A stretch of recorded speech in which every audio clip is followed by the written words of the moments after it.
The Keshe Foundation is proud to announce the Second Universal Council and Second Science Conferences, which will be held in Rome, March 27th through 31st, 2017. If you're interested in attending both or either conference, please go to www.keshefoundation.org and click on New Web Shop at the top of the homepage. You can attend the conferences as an audience member or participate as a science conference presenter.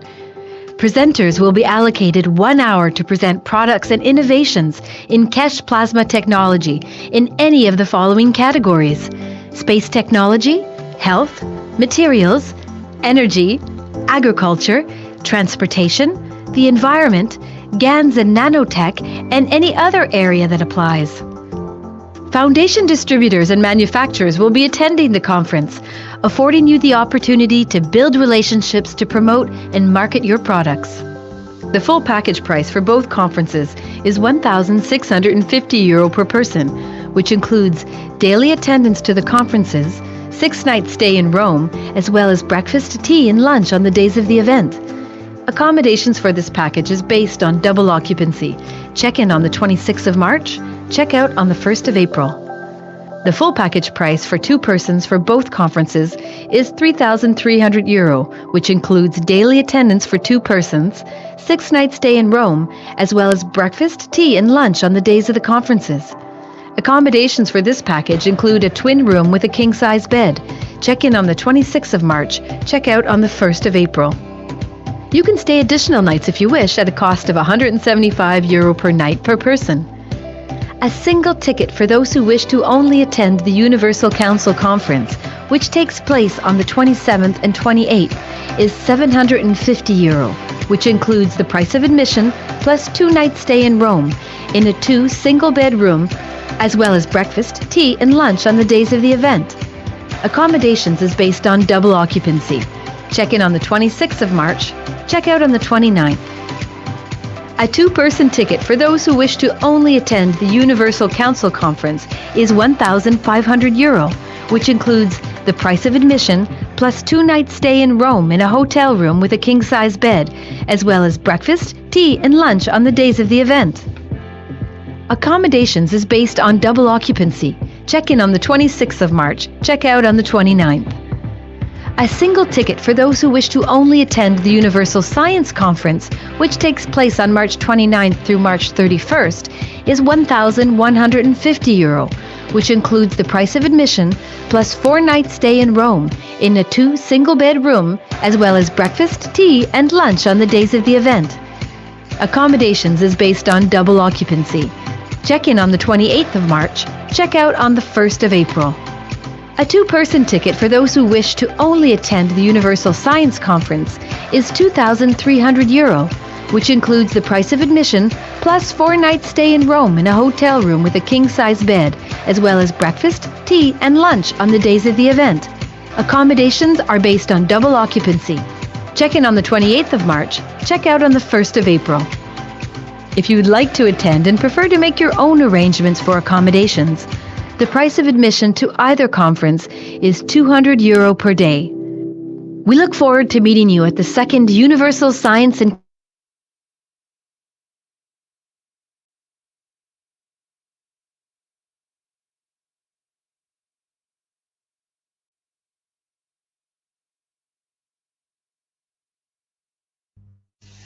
Hello. Council conferences in Rome. Something happened on Rick's side, probably. Rick, are you okay there?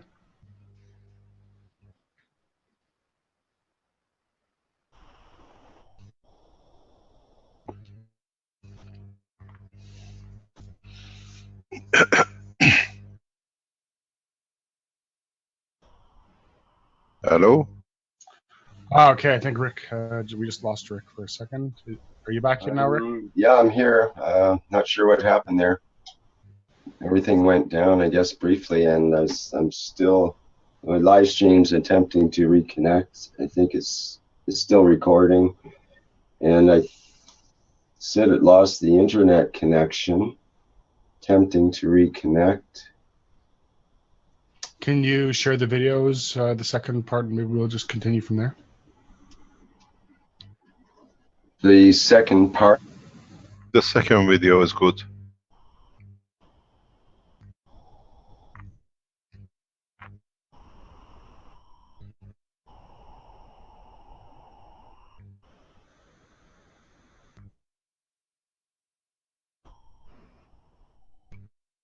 Hello? We can hear you, Mr. Cash. Probably Rick is trying to sort out the things.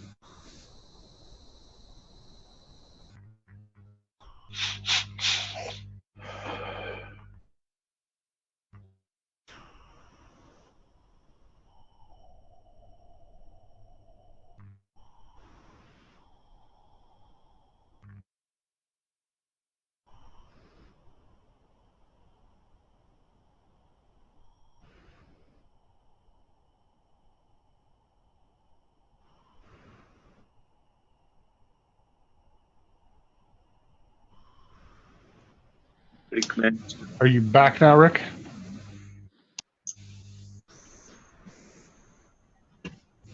Rick, are you Hello? there? I think he lost his internet. He did drop out, but now he's back. But probably not everything is okay yet.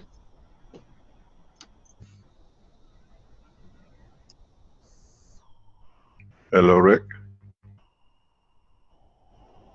Can you hear us?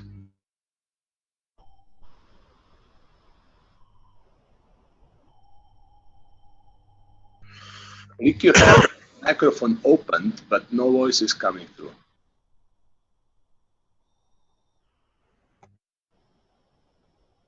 Can you contact him in the background?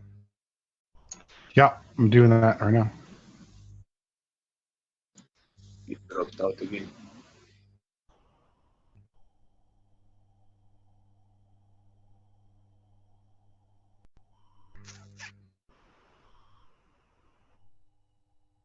Hello? We're still here, Mr. Cash. Let's wait that Wings contacts. It's on the YouTube, his setting, isn't it? No, but I don't see Rick on the list of participants in Zoom. So, Yeah, I think Rick lost his internet for a sec. Just trying to contact.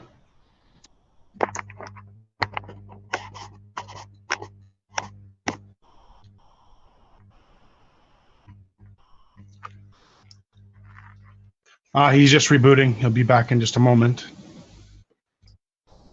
Okay. Hi. Hi, Rick. We can hear you.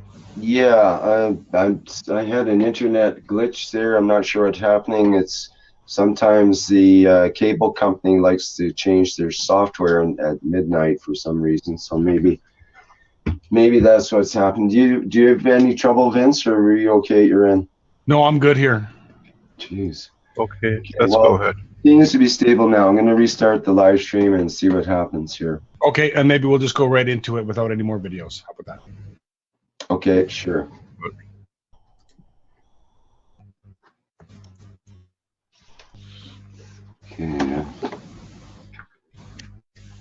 A second here.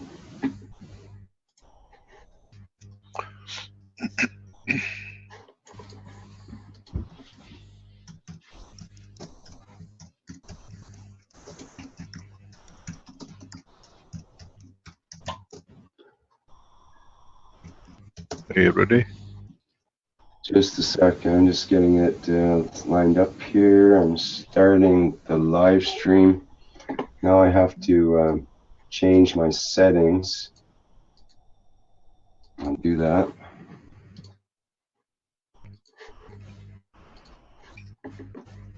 Okay, looks like that worked. Testing, audio okay, Rick? Yes. Let me do the intro as a picture. Get that set up. Okay, it's all up.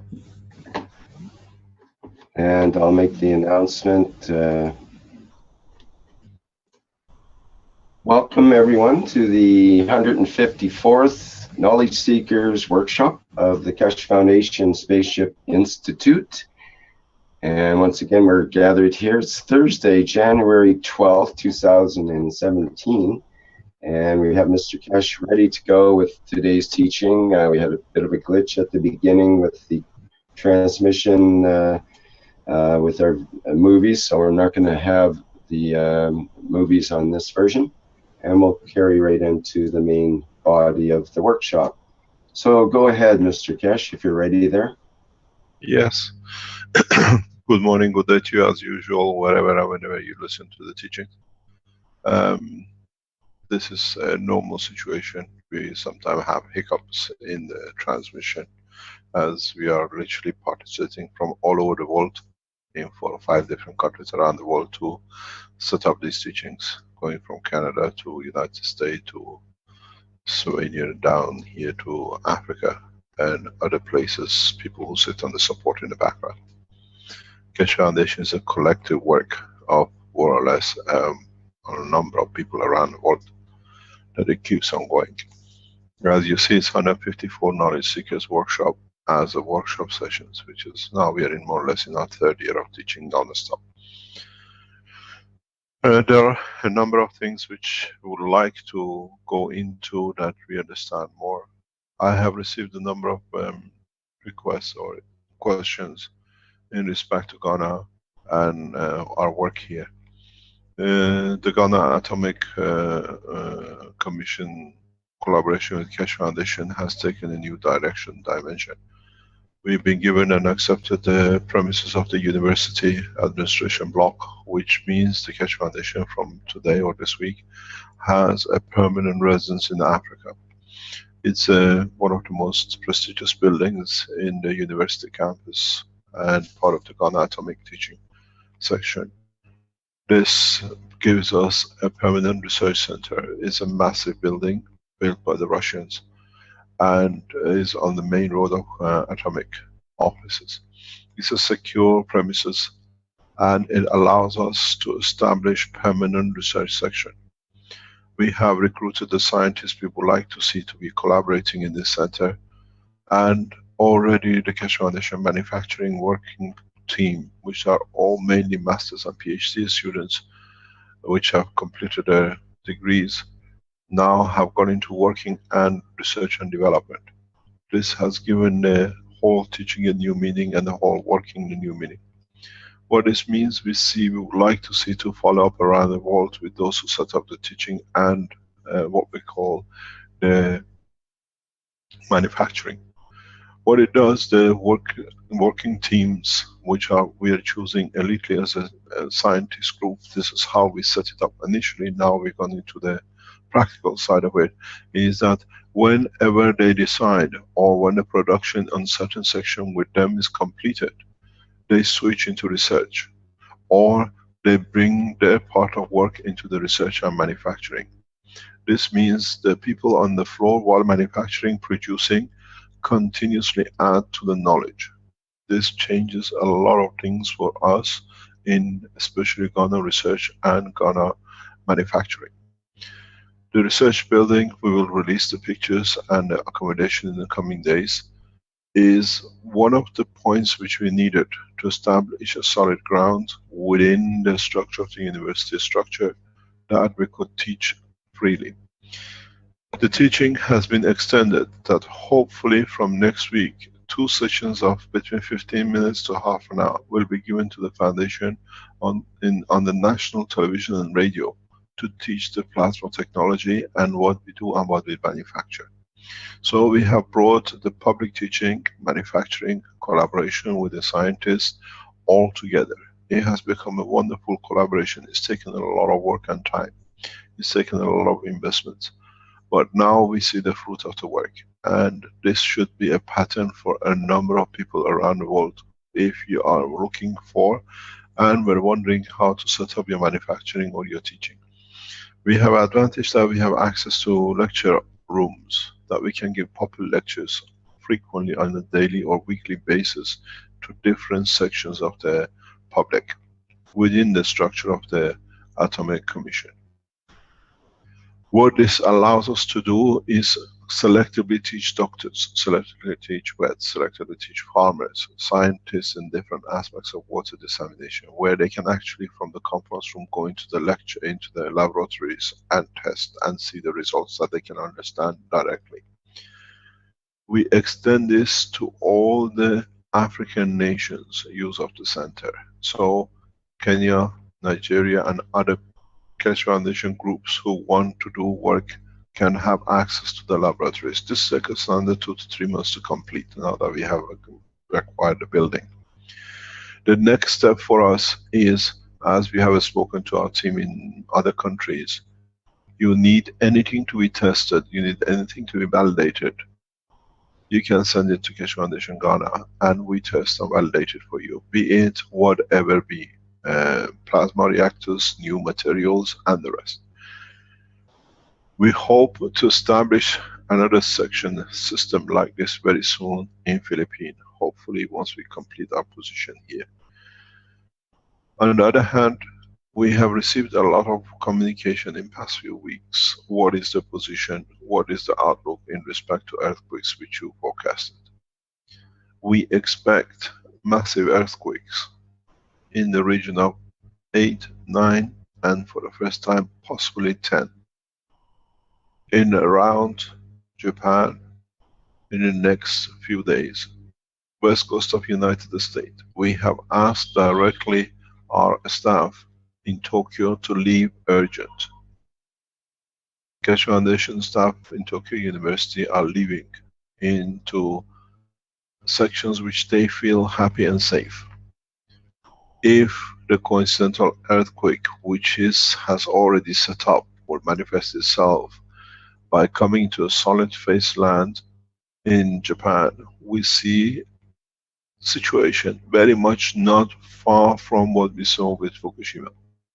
This is alert. We cannot confirm the position and the place, but we see anything between 6.5, 7.5 to 9 on the coast of Japan. And we take it so seriously with what we understand that we have asked our staff to leave position, which is very unusual. We have made a warning again to the people in the West Coast of United States, California. If we see earthquakes in the region of 7 to 9, possibly 10 on the West Coast in next coming time. The reason for this is the sequence of the earthquakes we have seen. If coincidentally they merge together at the same time, it's literally 2 waves coming from different part of the world, hitting at the same time, same place, then we will see 9.5 to 10, 10.2 elevation. That's the same goes for Italy, and we have issued a warning to the people of Tehran. We see the earthquake in Tehran imminent. We have advised to say goodbye to Tehran in the past 24 hours. This is due to a number of earthquakes which has taken place in past 7 days. And you have to understand that we see large earthquake situations this time of the year, every year, year in, year out. But this time there are 2 earthquakes. One which happened last year with Chile, we said that's the loosening of the pin. Now the continents have loosened in a very deep way. We've seen an earthquake and a deeper than 150 with magnitude around 7.3 in past 48 hours in Philippines. This itself has a consequential, sequential interaction, and if the earthquakes this deep reaches to 10 kilometers and then come up, we will see earthquake in Northern Africa and in around France, Spain. We will see volcanic eruptions in Italy. We will see earthquakes in Greece. And strange enough, on the 3rd of January, for the first time for a long time, we have seen a 3.2 earthquake around United Kingdom. This has put pressure movement. So it depends if the waves arrive together in one point, that they amplify their forces, or if they arrive sequentially one after another. We see this for sure in the west coast of United States in the next 7 to 10 days. It's possible. If we pass around 21st of February without major earthquake, the next phase will go into latter part of this year. But what we see, we hope we are wrong. We have informed the Italian Keshe Foundation to start protecting yourself in next 72 hours. 72 hours, in next 7 days. Everything will move in next 14 to 21 days. And we hope we all come out of it safe. But what we've seen in the earthquake in past days in near Philippines, we see this immediate effect. We see this immediate effect on Tokyo. For this reason, we have asked our researchers to leave Tokyo as a matter of urgency, and they're leaving today.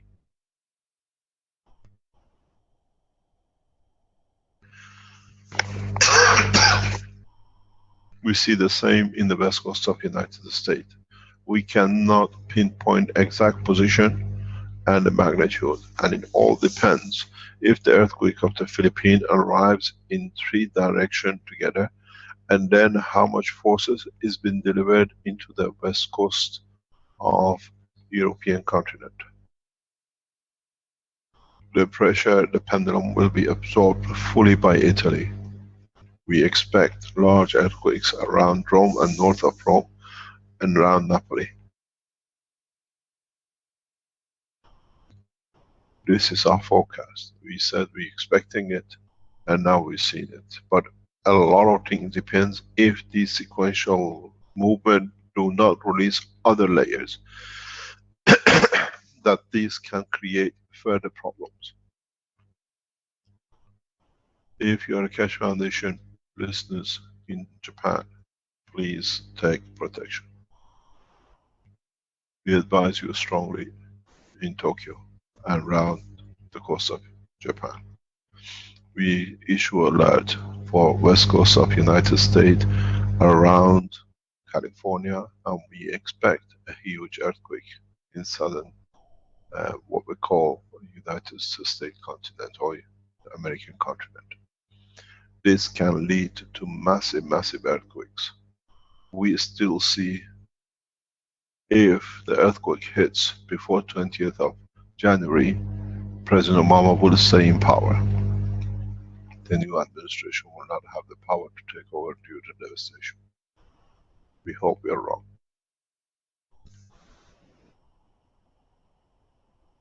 Going back on other teachings. A number of you have been asking in respect what we are trying to teach in a deeper sense in respect to the state of the soul, the operation of the soul and physicality. How do we get to understand more and more? How do we see to understand our own internal structure? As I explained in teachings other times, is that in the world of science, in the physical science, we have understood partially but not fully the operation of the fingers, the liver, the arm, the leg, the heart.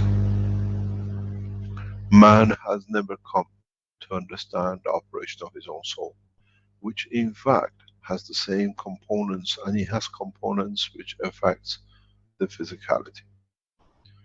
Part of our teaching has to be, and this is the direction which we are going gradually, is to understand the operation of the soul of the man.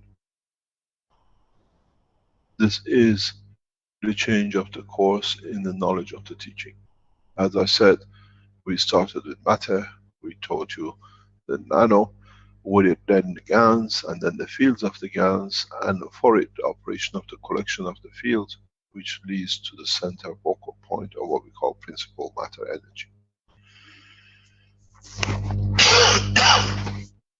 Now, man has got to mature to understand the operation of his own soul.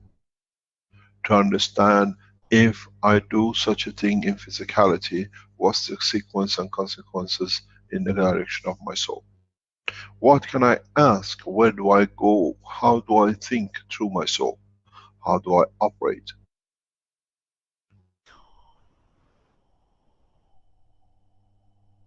Is the soul of the man the creator of the man? And how much we have been in obscurity in understanding the operation of our own soul. Because if we understand the operation of the soul, does the state of physicality matter?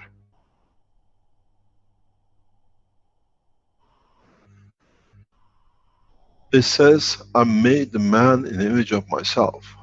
Does the soul, or is the soul the image of the physicality? Or the behavior of the soul is the image of the physicality?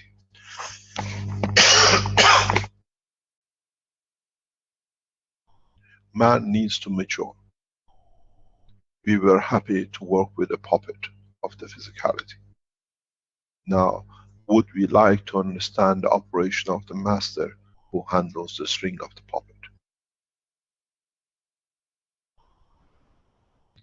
The understanding of our soul, the operation of our soul, the behavior of our soul becomes then the manifestation of behavior of our physicality.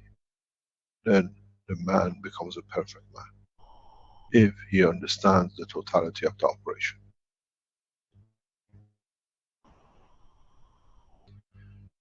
This is the reason why, even in the communication with our team in Japan, they said goodbye. I said to them, rely on your soul. You will find a path. You stay as you have to be. We need to understand the operation, the existence, something which was a mystery to us, we call the soul. Now we have to understand the operation.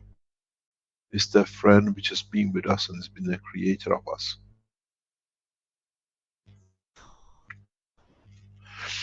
We need to understand how much our physicality, its operation, its behavior, its position, the color of the skin, the shape of the eye, is controlled by the manifestation and behavior of the soul.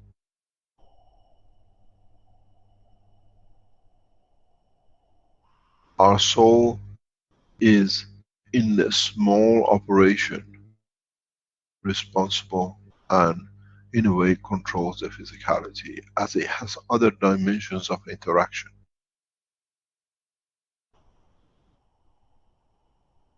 It's very much like a meteorite coming into a magnetic gravitational field and we see it burning in the sky. The physical manifestation of the man is that burning of the light, the interaction of the matter state with the fields of the soul of the man, which gives the physicality of the man.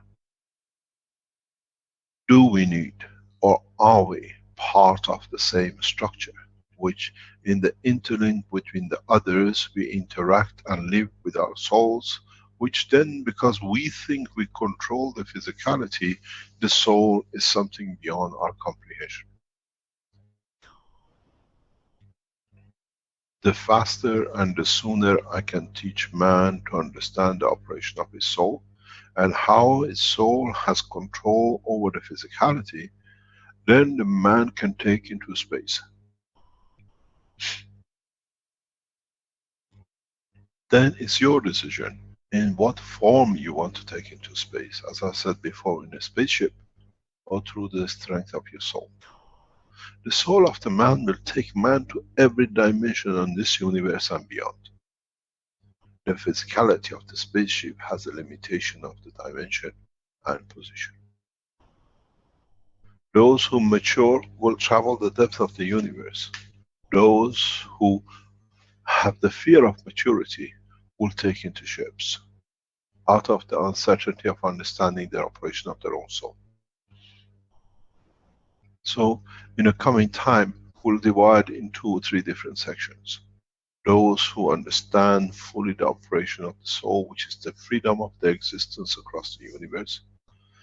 Those who will take into the ships, which collectively they trust others will protect their physicality, that they can take their soul across. And those who stay on earth, where physicality is the ultimate goal of confirmation of existence. So, let us understand our soul. Let us understand how we can communicate, how we can interact, how we can shorten the transition point between the soul and physicality. This is all you can learn. It's very much you are behind a mountain or a hill and you hear somebody shouting. You don't know who it is till you go over the top and see the other side and find the maker of the noise.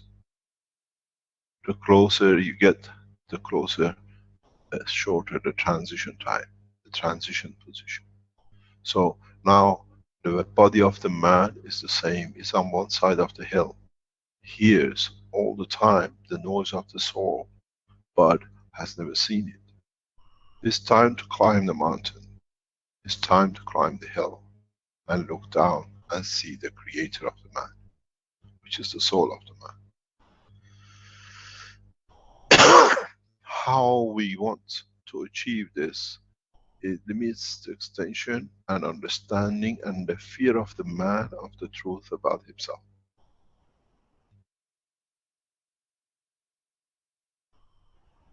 Some people feel happy to hear the noise from the other side of the hill, because it doesn't matter what it is, I hear what he says and I can do what he wants, or I can tell him what I want to do. Some people will go over the mountain, will go over the hill and join the other side. When you join the other side to see the maker of the noise, you don't need to shout. You interact, you sit next to each other, hand in hand, working together. And this is where we are trying to take the soul of the man, the physicality of the man and operation between the two. The point comes is that how do I move my hand, or how do I run from a place to another? What's got to do with my soul? The soul delivers the information. It's for the substation to take action. Plus what the substation sees in respect to its environment.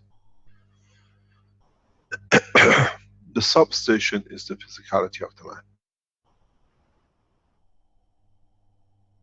We have got so much entangled and so much involved in operation of our work that we have forgotten the reality in acceptance of the truth about the line of communication.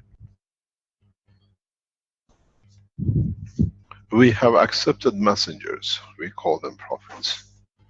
But have the prophets, or are those who have been on top of the hill to hear the noise of their own soul, to understand or at least come in interaction with their own soul, that what the soul has given has become the messenger.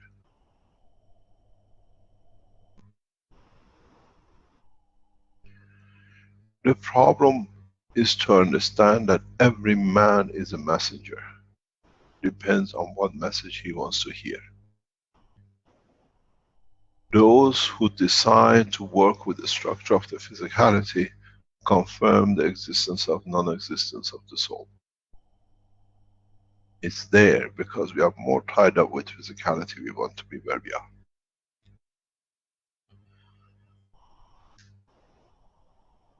There are different ways. I started teaching you last week or the week before, in the movement of the finger.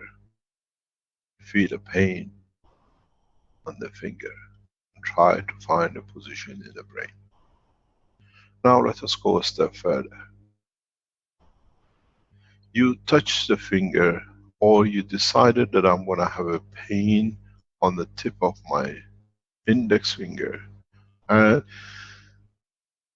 you carry the message through the plasma of the body of the man to the position on the brain where is placed for feeling for that particular point on the finger.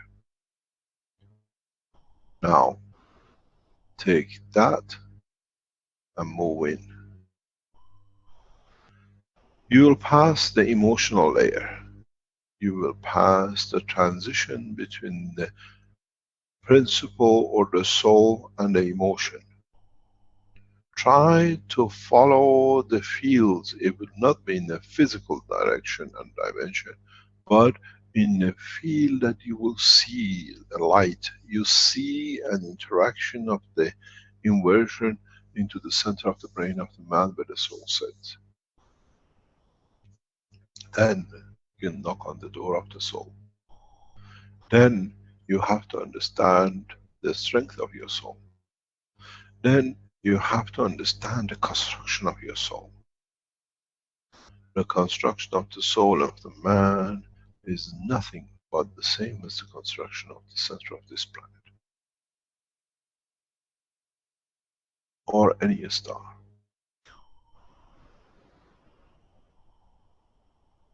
He has layers, he has lumps, he has bumps where the fields are interacting more. He has positions which are deliberately positioned by fields to absorb more fields that in the conversion can be interacting with the physical part of the body of the man, that then it can show its response. You find where the souls fall in love, you'll find the heart of the soul, the center of his operation. You'll find attachment and detachment with the soul and the physicality, and to what level and what energy each one relates to each other, that it disconnects or connects. There is no difference between the operation of the soul of the man and the physicality of the man in operation, but man only sees 1/3 of the operation. The other 2/3, which is the operation of the brain, which is connection to the soul, has been ignored. In the new research and development is not to find out which part of the brain connects with which part of the physicality and the emotion. Is to find out which part of the brain connects to which part of the soul, that the information can be correctly delivered and accepted and in a way executed on both ends, on the side of the soul and the side of the physicality. Is man mature enough to look inwards and see his own soul? Understand the operation of his soul. This is my job. I actually, after years of teaching, have just started to complete the reality of the mission. To teach man about his own soul.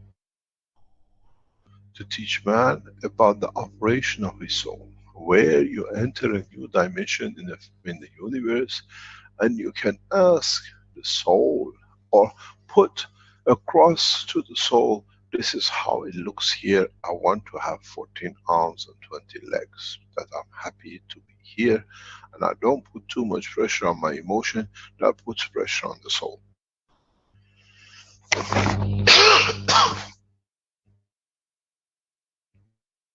Now we understand the new teaching.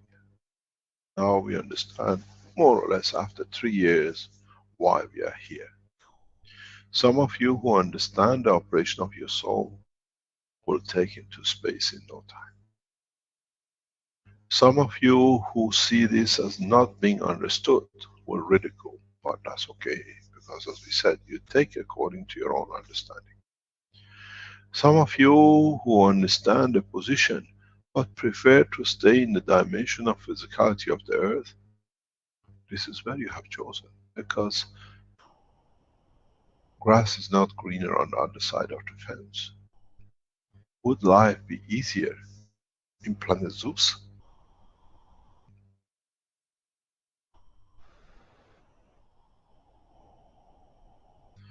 What do we see as the structure of the soul? Many of you have seen it, but due to the lack of understanding and too much busyness in matter state of material world, have ignored it because it wasn't there, you couldn't see what it does. Most of you have seen the operation of the soul, if you've been around Keshe Foundation in past 2 or 3 years. Many of you have seen the strength of your soul, operation of the soul, but preferred not to do anything about it because it was not something that you could understand what it is. There is no difference between the operation of the cores, where you see in the vacuum in the middle, the transition, which is the liquid, and the matter state, which is the gas on the boundary. The same we see with the structure of the planet. The soul, the liquid magma, and then the physical manifestation. The soul of the planet transfers its energy and emotion through its magma, and we see the earthquakes and the eruptions and the movement on the surface. The earthquakes and the movement of the plates is like a man moving his arms and legs. Magma is part of the physical transition, which is the brain of the man, where the emotion of the planet can be transferred. But the central force, what we call the Caroline core, is the soul of the planet. As we said before, there is no difference across the realm of the creation. So shall be the body of the man. The soul, the center of the brain, the transition to the matter physicality, which is to do with the brain, and partially in dimension of physicality, half or third of the brain has converted itself to the shape of the motion of the physical part, which is the body of the man. So, what is the difference? If you understand the operation of a core, if you understood the operation of the earth, then you understand the operation of the soul of the man and physicality of the man. It's the choice of time and the language which has brought the problem. This is the same as Coulomb's barrier and the atmosphere, eddy current or backflow, eddy current or gravitational field.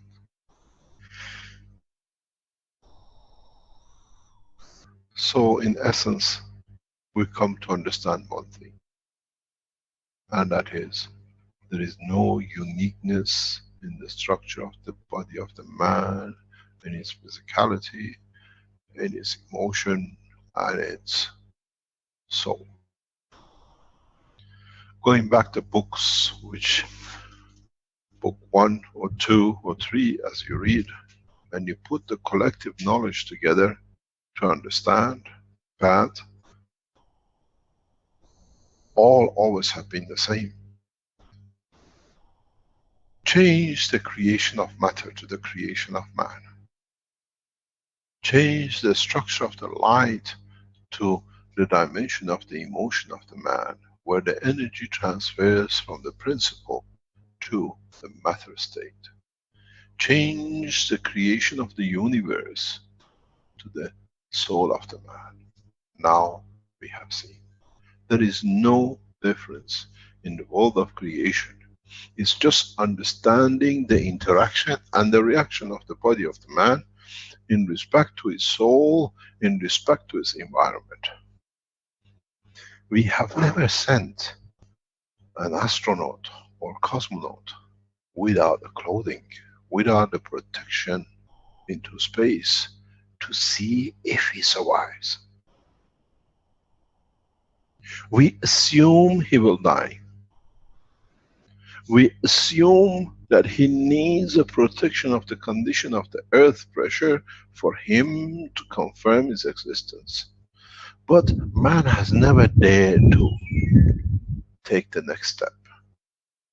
We assume that in space, in deep space, man without a clothes will die.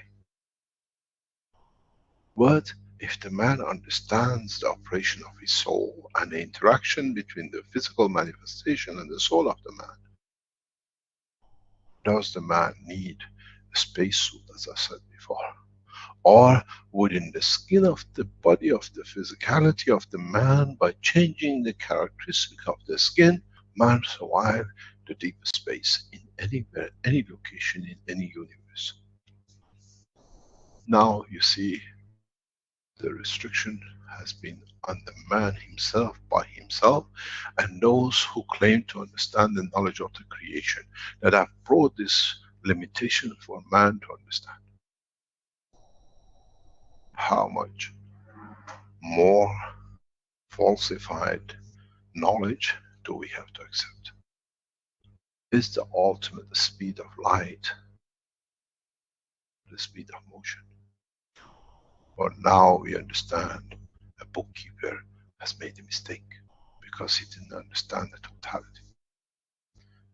Now we have to understand, do we need the physicality of the man to take into space, or do we need to understand the operation of our soul, that wherever we lay our head is our home? Doesn't matter, planet Zeus, the other side of the galaxy, or within the home, what we call planet Earth. Try to stay open-minded. The fear of unknown has restricted man to the physicality of the body and all the conditions we have seen. Once we have submitted to one to be inferior, the other has followed. The race, the color, the religion, and everything else.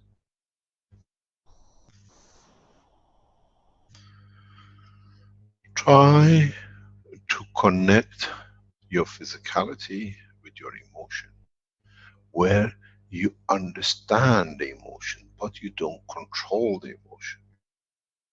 Then try to understand the operation of emotion in where does it go on its gravitational side, which goes back to the soul of the man. Where its magnetical side in part is the physical manifestation of the man. It's emotion. It's change of strength. Why do you change mood? Why do you go from being happy suddenly to sad? Why do you go from rejoice to cry? Try not to look at the emotion. Try to look to understand where the fields of emotion will create reactions in physicality and in the soul. Then you'll find a path to your soul. And once you find a path to the soul, then you have to understand the full operation and control of the soul of the man.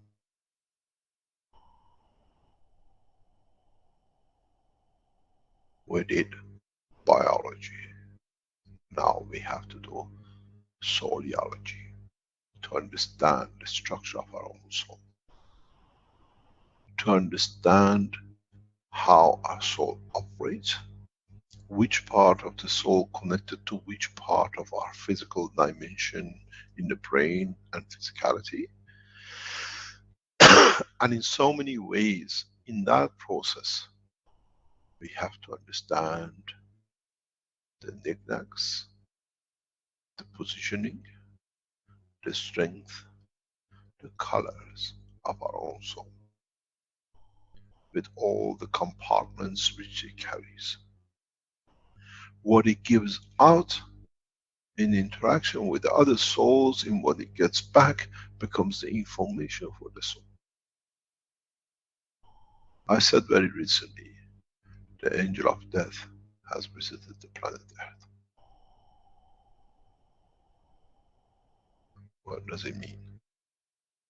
Does it mean the end? Or does it mean on death of limitation of understanding of the physicality in respect to connection to the soul, the angel of the soul will appear. How can you be an angel and be an end? The reality is the end of one and the beginning of the better of the other. It's the man who creates this limitation. And this limitation has to be taken away from the comprehension of totality for man to be able to travel the spans of the universe freely. It's you with your soul which decides to be as part of the spaceship. It's you in the strength of your soul that you decide to manifest yourself in planet Zeus. And it's you in yourself that you decide the soul needs the energy to create the emotion of happiness within the physicality that you can dance. To show the emotion of the transfer, the laughter, into the direction of the emotion of the soul. And then you have to find where in that soul dictates the position. Everything which has man done is recorded within the structure of the soul of the man.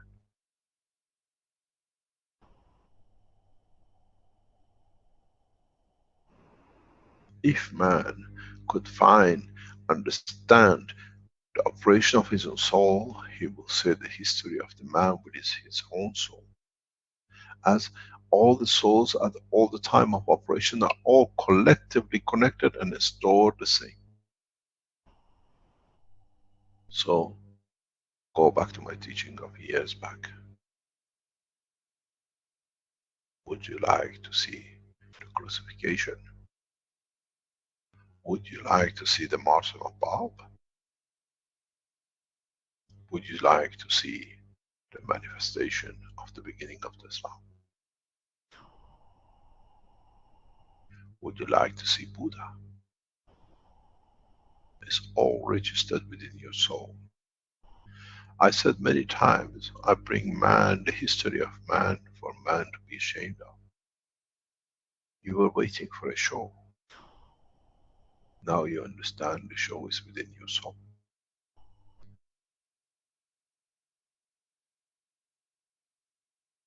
This is the secret. And the faster the man understands his own soul, the faster we can go to the next step for his own freedom of his limitation of understanding of totality. It won't be very easy. It's a heavy task. But the problem with it is that you cannot show it to the others how to do it. Because it works according to strength and the dimension of your own physicality and soul. You can guide, but you cannot say you go from this to this, you mix so much of this with that, and you get to your soul.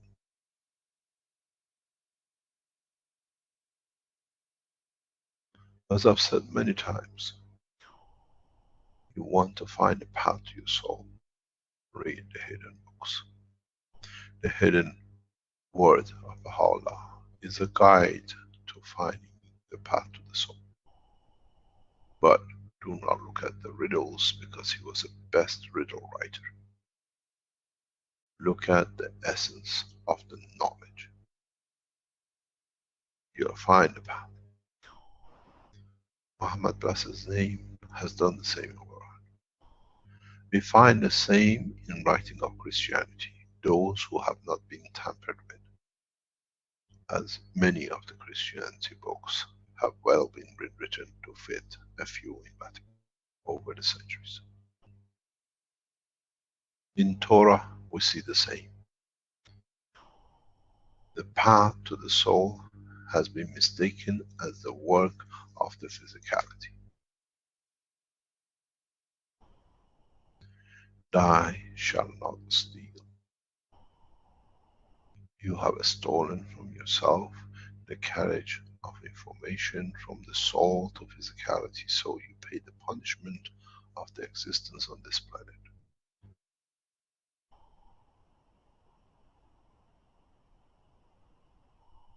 In taking from the source, you have diverted direction of the physicality.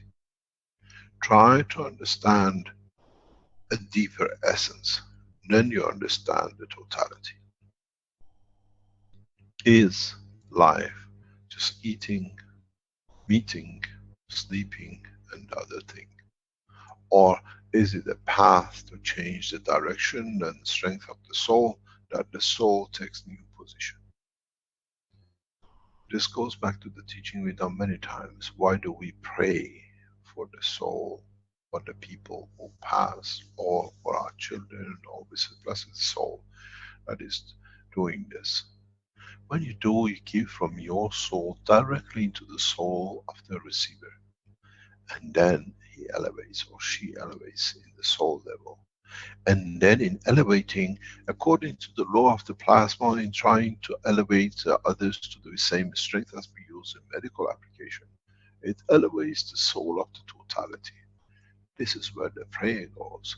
We bank with our own soul and nowhere else.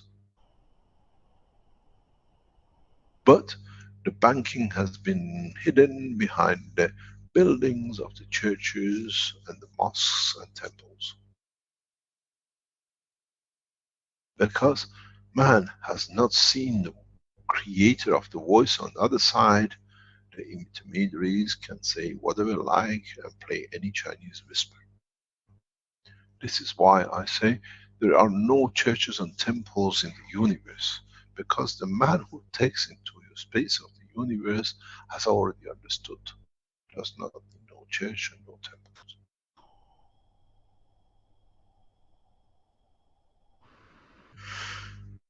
Try to understand the connection to start with between your emotion and your physicality. Try to understand the connection between the emotion and the soul, and then you come enlightened to understand the operation of the soul. And then you become part of the universal community, because in reality we are all plasmas that interconnected and keep condition and position in respect to each other, so we have become part of the universal community. Becoming part of the true universal community is not to get on the spaceship and go into space and see a bunch of what you call aliens, say hello and shake hand because they don't speak your language. The true universal community connection is in understanding the truth. Rick, are you still there, or have you lost your screen? No, Rick has dropped out, and I was just getting a video ready. Okay, so we carry on. He can reload later. Is that okay with you? Wins? Yeah, that's just fine, Mr. Keshe. Okay, no problem. So it's for us to understand ourselves. It's for us to be able to understand the operation of our own soul through understanding and connection between the physicality, the emotion, and the soul of the man. I have taught you in past years a tool which many times I've referred to it, but not many people had the encouragement and audacity to take the step to test.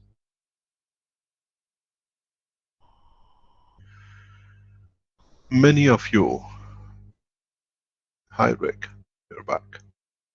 Many of you. No, it's me, Mr. Keshe. So. Okay. Many of you build these transparent balls, cores, and many of you rotated it, and you saw the emptiness in the middle. In that process, you were happy to see the ball in the middle and the liquid and some of the gases on the edge. Now, try to play two games.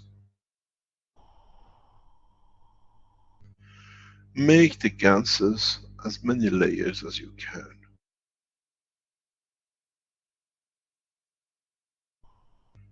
Then try to carry your emotion to the ball. Feel happy. Observe the changes in the liquid, the size of the gap, and the thickness of the ganses. Don't forget, your emotion is connected through the fields. Try to feel very happy and see which layer changes. If the thickness of the dimension of the center changes, then you have made yourself an indicator of the connection of your emotion. Then try to understand how you can connect with the empty space in the center, what we call the soul of the man. And then you shall see the operation of your soul in the ball. So easy. You were looking for the fields of lift. I was looking at the structure of your own soul. That time you could not understand. Maybe now you can.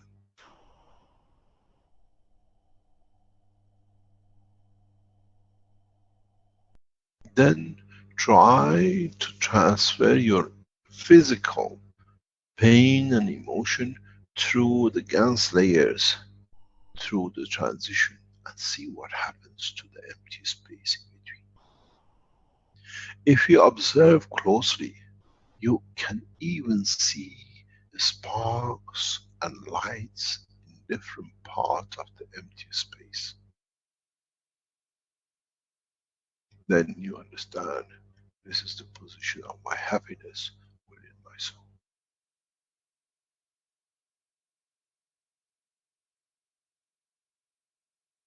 You were looking for left. I was looking for elevation of the soul of the man. You were looking to see how physically you can move it, but so many times I said, your soul controls the system. You look at it, you give it with sincerity, which means you touch the soul, you will fly.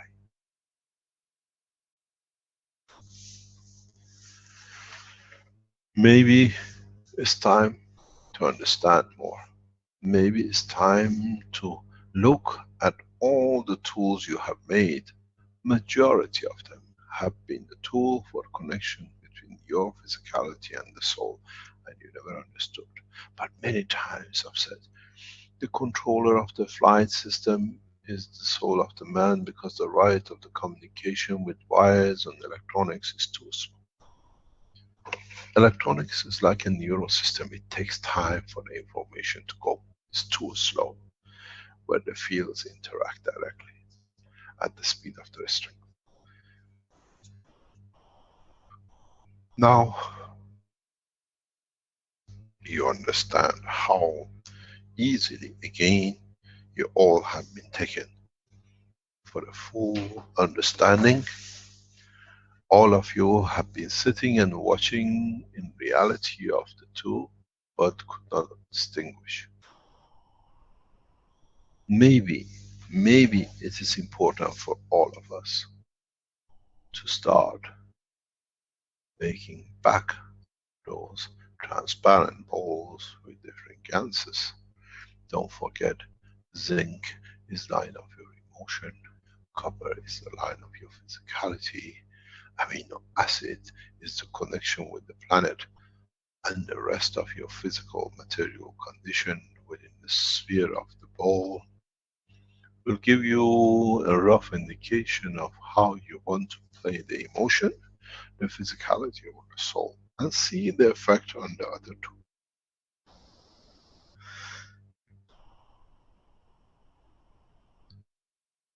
You already had the tools of measure of the soul, but you never stood still to see when you saw, when the ball was moving, when the liquid is there, How does your emotion changes the size or position of materials in interaction with each other? I made this very clear, but I've referred to it a few times too.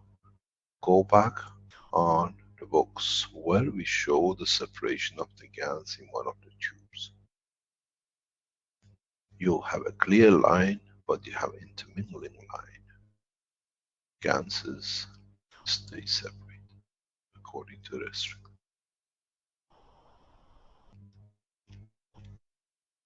So does the body of the man in respect to his emotion and the soul. Any questions?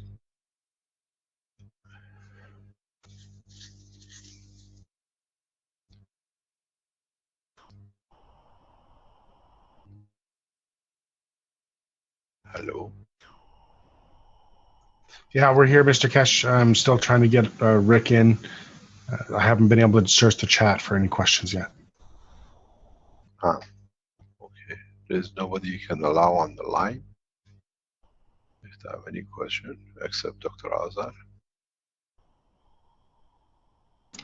There is no questions in the chat at the moment. Probably everybody is sitting down and just listening. Okay. Does anybody have any questions they want to put live? Or have I snookered all of you?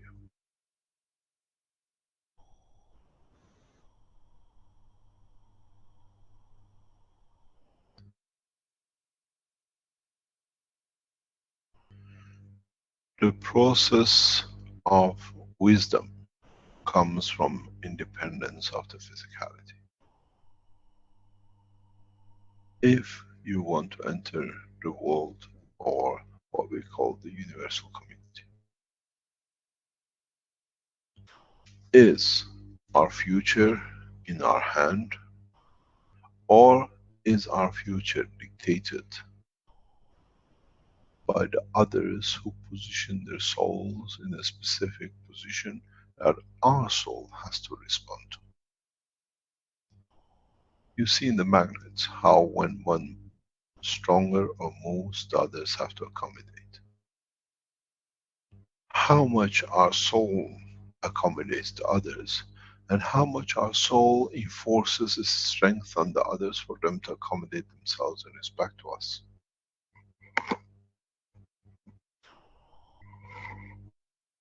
Do we see leaders through the operation of the soul of them? Or do the people lead that the soul dictates to others to operate on?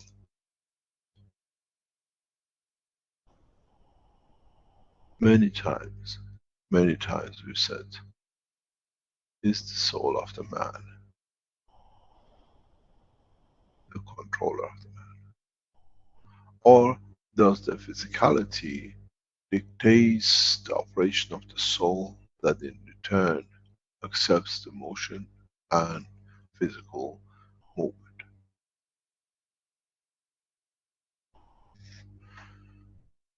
How far do we need to go to see things? How far do we know?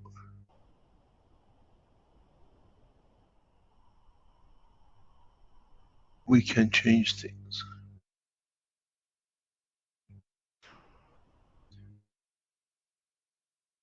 How far do we understand the operation of our own soul? But we have decided to ignore it because in the realm of physicality, we have a problem to connect with it, to understand it.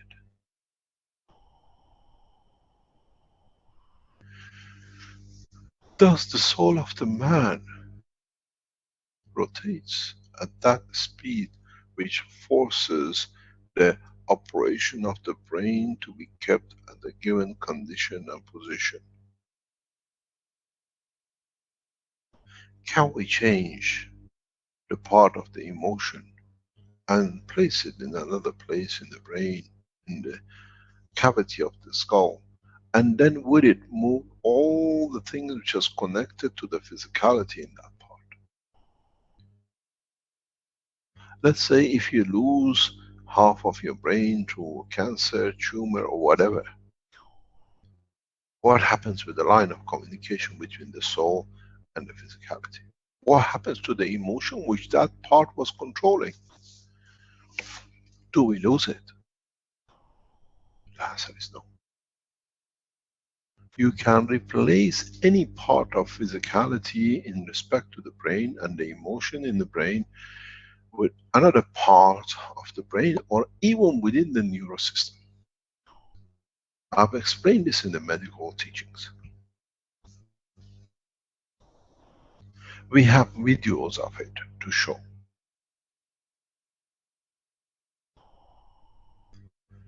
We have videos of people who have more or less all the brain except the soul part has been taken due to tumors, but the head is flat, been paralyzed for 5 years in bed. In understanding that you can reposition everything, then you can get them walking. What happened if you have lost the part of the brain which is responsible for your physical motion and your emotion in respect to that physical part? How come you move? How can you move? Because the understanding of the knowledge of transferring the energy of the plasma of the soul in another part is the same tool, what we call the brain. The information is carried to the same. I can show videos of this. At that time, I could not explain, because if I would have explained, people would have gone totally crazy. How is this possible? It's very simple. If you listen to the present fallacies of the knowledge of the brain surgeons,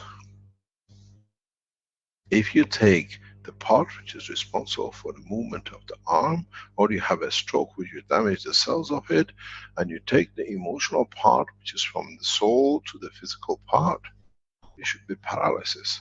How can you get a man moving with no brain?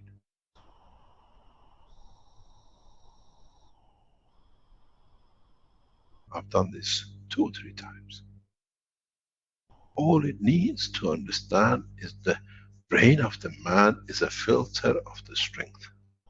You can transfer all the movement, all the emotional strength of the man to the spinal cord, and you still have a man which hardly has any brain, as long as the soul is not touched, and he'll function as normal.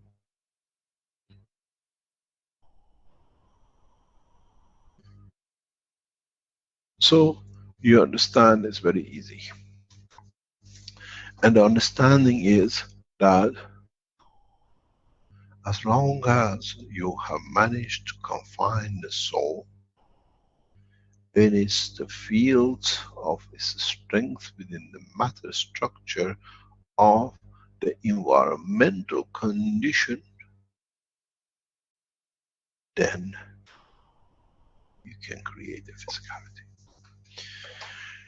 There is something which is need to be clarified.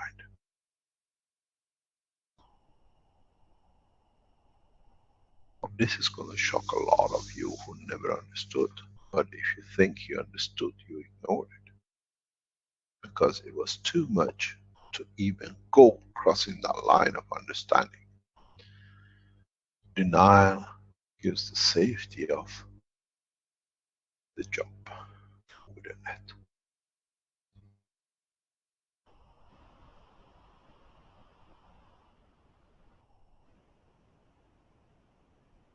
Let us look at it. You moved from the earth into another position in the universe.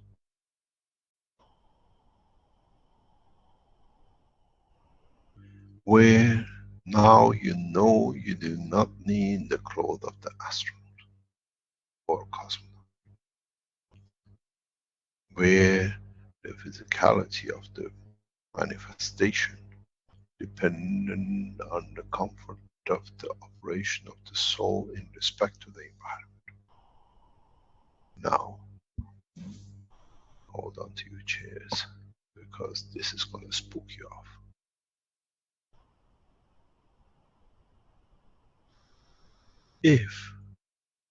If your physicality in the new position needs the operation of the, let's say, changing of the amino acid like nitrogen to potassium or to another element, or creation of other dimensional physicality, do you think your brain needs to be still the same as it was made from the amino acid of there?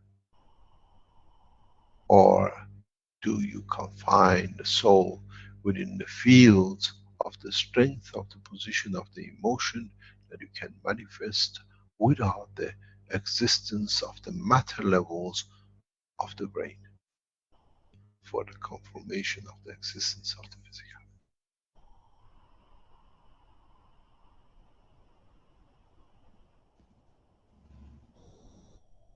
Beyond your understanding? Or can you understand? You always assume that when you carry your soul, the brain is still there, and in planet Zeus, you can operate with 20 legs and 14 fingers and arms. But now in planet Zeus, the magnetic gravitational field of the environment dissolves the amino acid of the brain of the man, which is connected to calcium. So, are you going to lose the soul? You're dead? Or you understand the operation, that you can place the parameters of the safety, that the soul become independent of the transition of the emotion to physicality. Then you have matured to understand the next level of creation. As I said in my teaching, I teach as a universal messengers to those beyond the human race. And this is a communal teaching. Those who have matured, understood and understand the next step of the intelligence of the interaction of the souls. Man might reach the stage in millions of years, as he cannot imagine without his brain there is an existence. The whole secret of the existence in creation is to create that soul. And if it's strong enough and it's just and correct, it'll exist anywhere in the universe without the need for transmission of the emotional side or manifestation of physicality, unless it decides.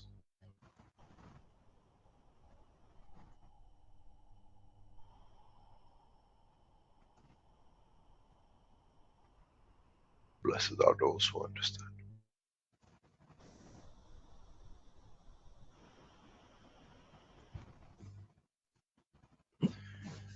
In principle, what do we need to understand? In principle, what is missing in our education? In principle, have we been educated the wrong way because it's too much materialistic? The horse, the donkey, the car, jet plane, rocket.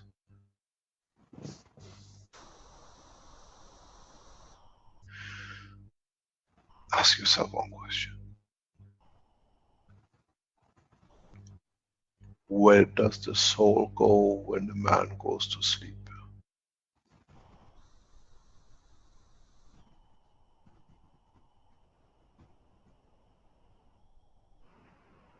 It's the physicality which shuts down with the sleep, not the soul. The soul is fully operating 24 hours a day, 365 days a year, and that's it. Ask yourself, why do we die?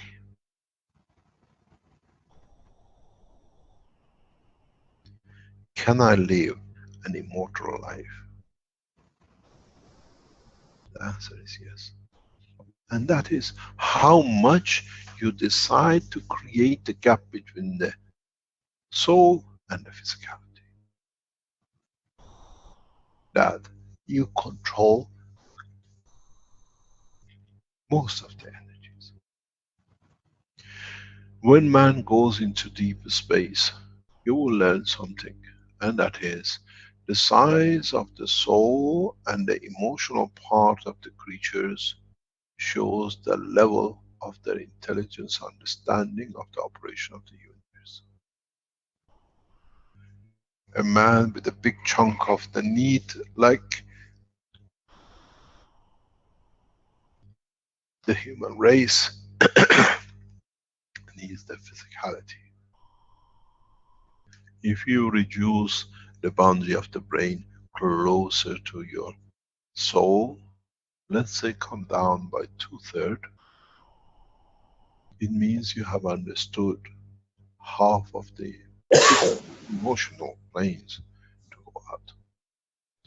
Bless you. Maybe we needed a shock to reconnect some points. Are we there?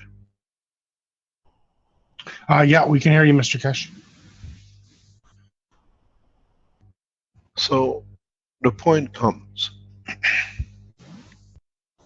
have we wasted your time for 3 years in building generators and the lift systems and the cores and the coils? Or have we chosen the path of gradually introducing you to the reality?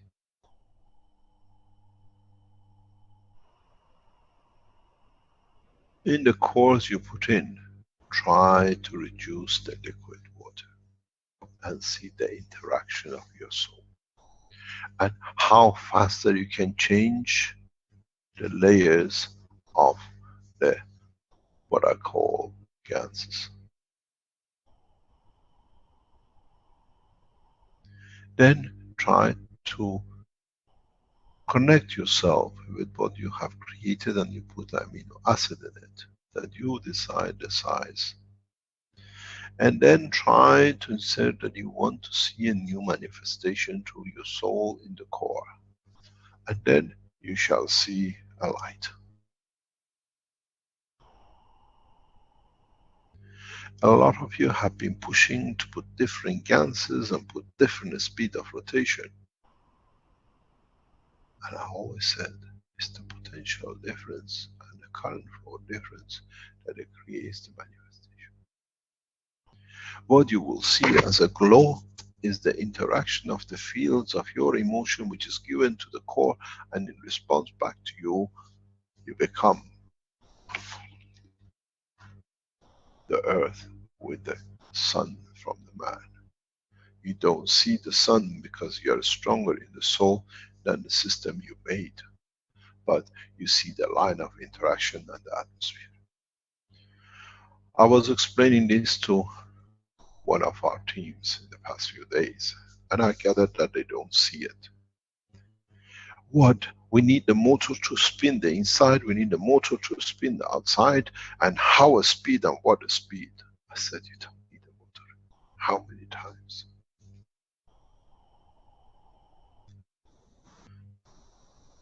The GANs ball in the ball and your emotion, your strength of your soul will turn the fields.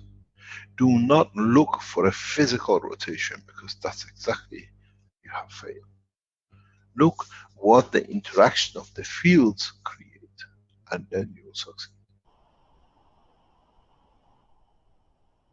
As long as you look for emotional or rotational part to be able to understand, you shall fail. Because you still have connection with the physicality, but the soul is too strong in operation. The more you become detached from the physicality,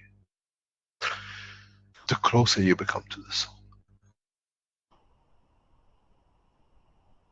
The Chinese yin and yang, the line is very fine between the two.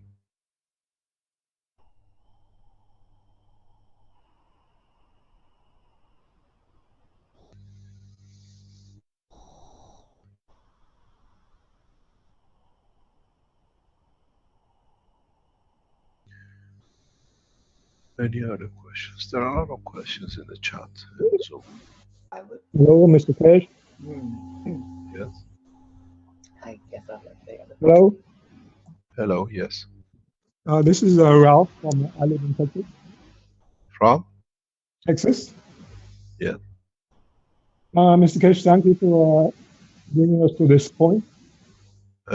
We cannot hear you clearly. Thank you for bringing us to this point in the teachings. You're welcome. I have a couple questions. In the teachings of the various religions throughout history, and in philosophical teachings, there is these two words, know thyself. And in the Baha'i writings, the writings of Baha'u'llah, I'm a Baha'i, it talks about same thing, know thyself. It says knowledge of self is knowledge of God. In other words, knowledge of self is equated to knowledge of God. And I was wondering if you can go into some more detail about that, what it means. First of all, Allahu Akbar. Allahu Akbar.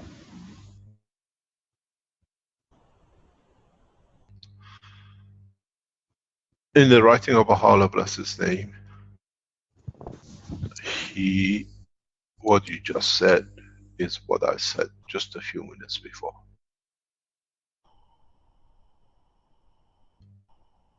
Your soul is your creator, but the man is not mature enough to see his own soul. Because then it shows his lack of understanding of his own creation.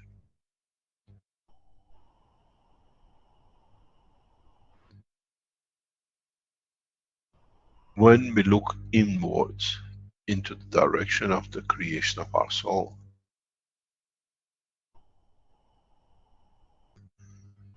we understand that the operation of the soul is the creation of the man.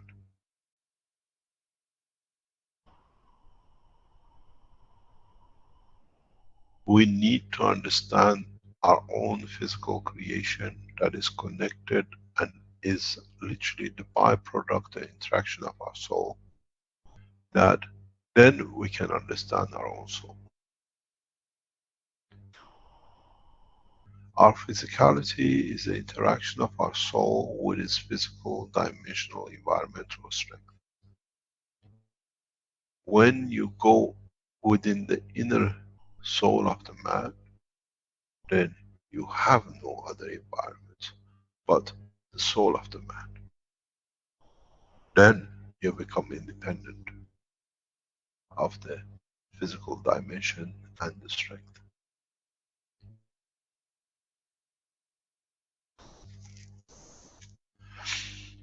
The process is,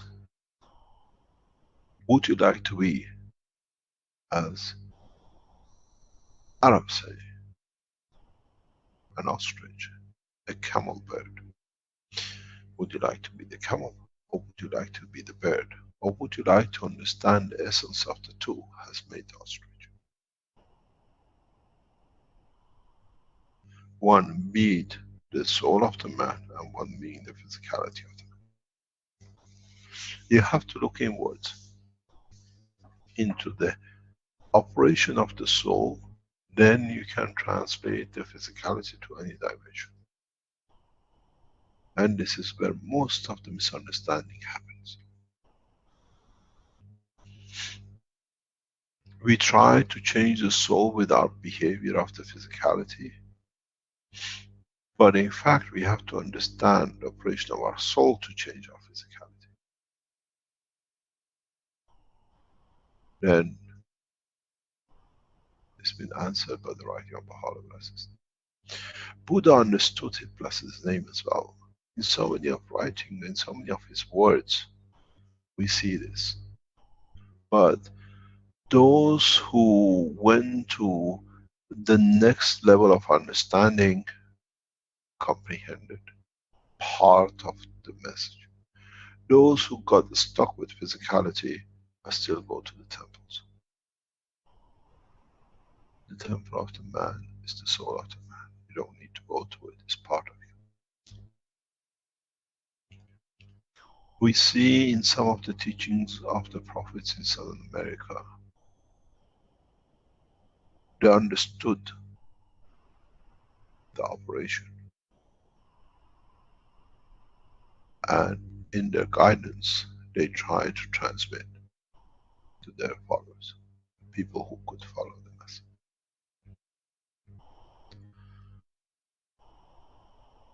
The reality is, our biggest fear as a physical being is to understand that we are connected with a non-tangible entity and we are the mirror of it.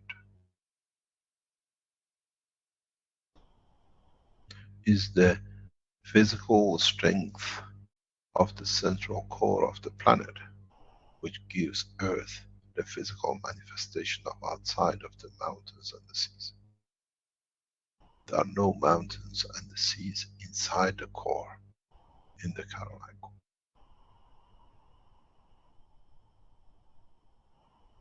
But the operation of the wave of the sea, the fields they create, reflects back into the core.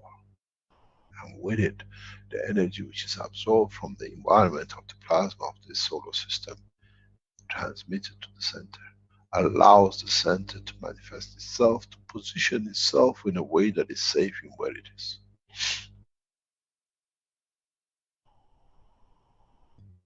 It's the story of chicken and egg. Which one came first? I bet it was the yolk and the white.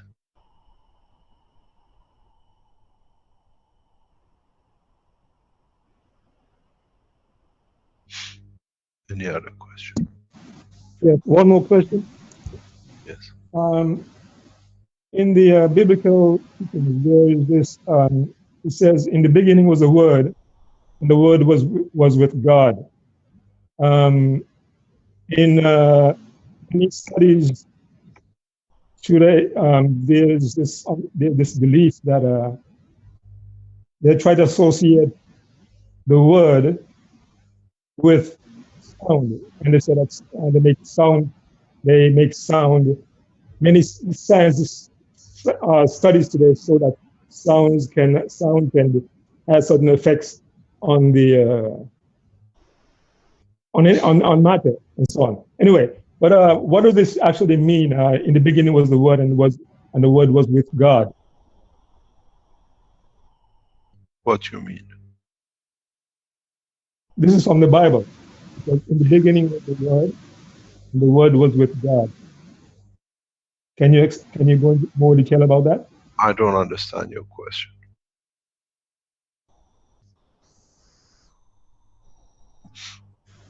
It's just that's the way it's stated in the Bible.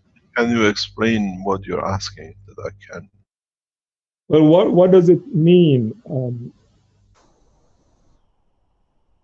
What, the God? Hmm? You mean the God?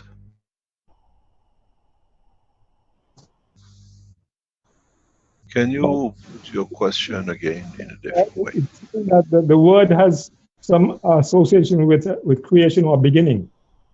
What do you mean the God? The word God, you mean? Well, it just that's what it said. Just the word. In other words, You see, there's some let me explain to you something. You said you're a Baha'i. Yeah. And in response to my word to you, you responded Allahu Akbar. Yes. To a lot of people means nothing. What does it mean in reality? Most of the writing of Baha'u'llah is in Arabic. He was taught in Arabic and Persian. Allah means God. Abha means great. Right. What does it matter in which way we praise ourselves? It means God is great. Is the creator ourselves?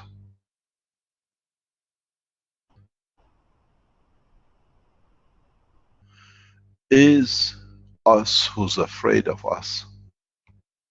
We have to hide it in different names. Mm.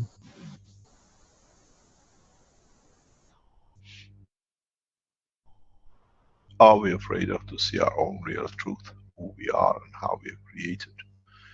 And the fear of it has pushed us to the point of creating everything else except coming to understand of our own weakness and our own fear. That's what I say all the time. When a man goes to space, has got to go with the confidence and knowledge that who it is and what it is and what he can achieve and what his responsibilities in respect to the others. It's ingrained in us, and according to our culture, we see it, and it's more and more pushed to the level that the more we can fool people, the more we can abuse the people. Mm. Maybe you find your answer. Mm. We are not preaching. We are not preachers. We are teachers. We are enlighteners. To enlighten that you can teach and preach yourself. This is the job of universal councils, universal messengers. We don't teach. Teaching will take you nowhere because you forget. But if you understand, you inspire, you overcome your fears of limitation of your own understanding. In a space you don't understand, something is bigger than me, this must be creator. You say, as I said before, how does it operate? That I understand this operation because it can't be very far from me, but it uses different ways of manifesting itself. It's the same gravitational magnetic field in different position manifests itself as Earth, where Earth, when it was in the position of Jupiter, was a huge thing with the same gaseous operation. In essence, the seat has not changed, but the position of the environment has changed. It's for us to understand, are we still the Jupiter, or have we become the Earth due to time and the strength we carry? Otherwise, in essence, we are the same. It's the same planet. Fear of man has been the cause of the demise of the man. And if there is no fear of death, man shall never die, because he will understand he can convert to another. He can use the means of doing something else in another dimension. Ask yourself a very, very simple question. I'm a physicist, I'm a nuclear physicist, and in my way and the training of the matter of life, there is no other way to put it than this.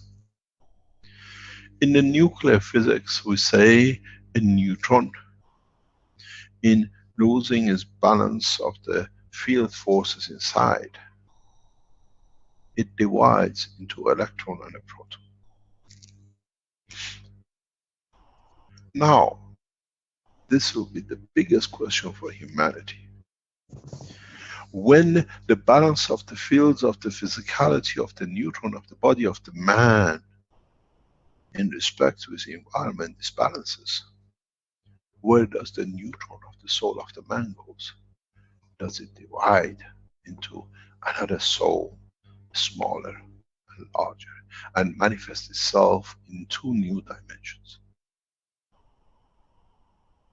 Is there an end to the soul of the man and the existence of the man once it's created? Or have we understood the totality and become the creator? Because now we create the proton and the neutron, electron, and in the future, in the balance in respect to their environment, they divide into further neutrons and protons. So the question is, if you understand the physics, theoretical physics, nuclear physics, atomic physics, and we speak so readily about the division of a neutron to electron and a proton, which changes one part of its physicality because its balance of fields in its environment has changed, would you like to change the neutron to the body of the man? When its environmental condition, what you call life, changes and you become a center of force, that now you have a proton and electron. What would it manifest itself as to? Or would you like to be in charge and the control of this division? Then you decide in the new position what you'll be seen and you'll manifest yourself as. In the division of heavy elements, we get a small, lighter element in mass and a heavier element in mass, that the collective mass of the two is near enough the original before the decay. Is again through the language of the man has fallen in the same trap of explaining things in a different way, or is the decay the death of the man? But the decay of a neutron was at the end of the life of the neutron. It became the inspiration and the source of the new life of a proton and electron. And in respect to the environment they are, now it was plutonium, now it shows itself as zinc. Is zinc in essence the plutonium? Because in the cycle of division somewhere has ended up to become zinc. Is the fear of man, of death, in fact, in reality, meaningless, if you understand the truth about the creation and operation of the universal work? Have we, or do we become immortal?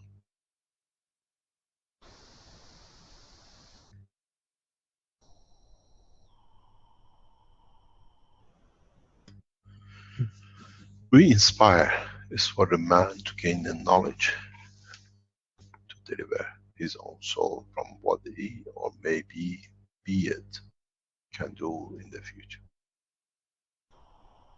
We don't teach, we don't preach, we enlighten.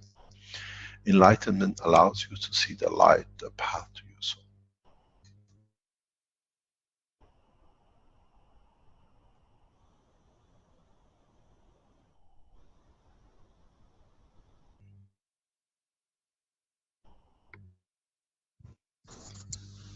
Any other question? Thank you, Mr. Keshe. You're welcome. Hello, Mr. Keshe. Yes? Can you hear me? Yes? Hi, my name's John Kane. Hi to all, and love your work. Where are you from? I'm just in Wales, Chester. Oh, the beautiful city of Chester. Many times, many days I was spent there. Oh, great. I didn't realise you'd visited now. It's a lovely little city. But I wanted to get in touch. I've been working with your technology since October, when you released the blueprints, more or less. Had a crazy journey during the time, but I wanted to just quickly talk to you about. I've had like a spiritual soul awakening. Started researching, the technologies, and Stephen Greer, Dr. Greer as well, with like the disclosure, because I've been pushing for disclosure and other aspects of what's been going on in the world. But what resonated a lot with me, and I understood your teachings more or less from the get-go, it all made sense. But I had, with my wife initially, like a flash in the room, in the bedroom. I've been researching and looking into 0 point energy and all the rest of it. It was early hours of the morning, and we had a flash. We were both cuddling in bed, sort of thing. I was talking to her, which was profound, to say the least, because it was like seeing the light, effectively. But but the reason why I connected with you, because I remember in one of your lessons you talked about, I had a second flash, but it was when my wife was asleep, and I told her how much I loved her, unconditional love, effectively, and I got a second flash, so I've had two of those, and since then I've been connecting with my soul, trying to make decisions and living from the heart, and I've been on like synchronistic journeys during doing the work,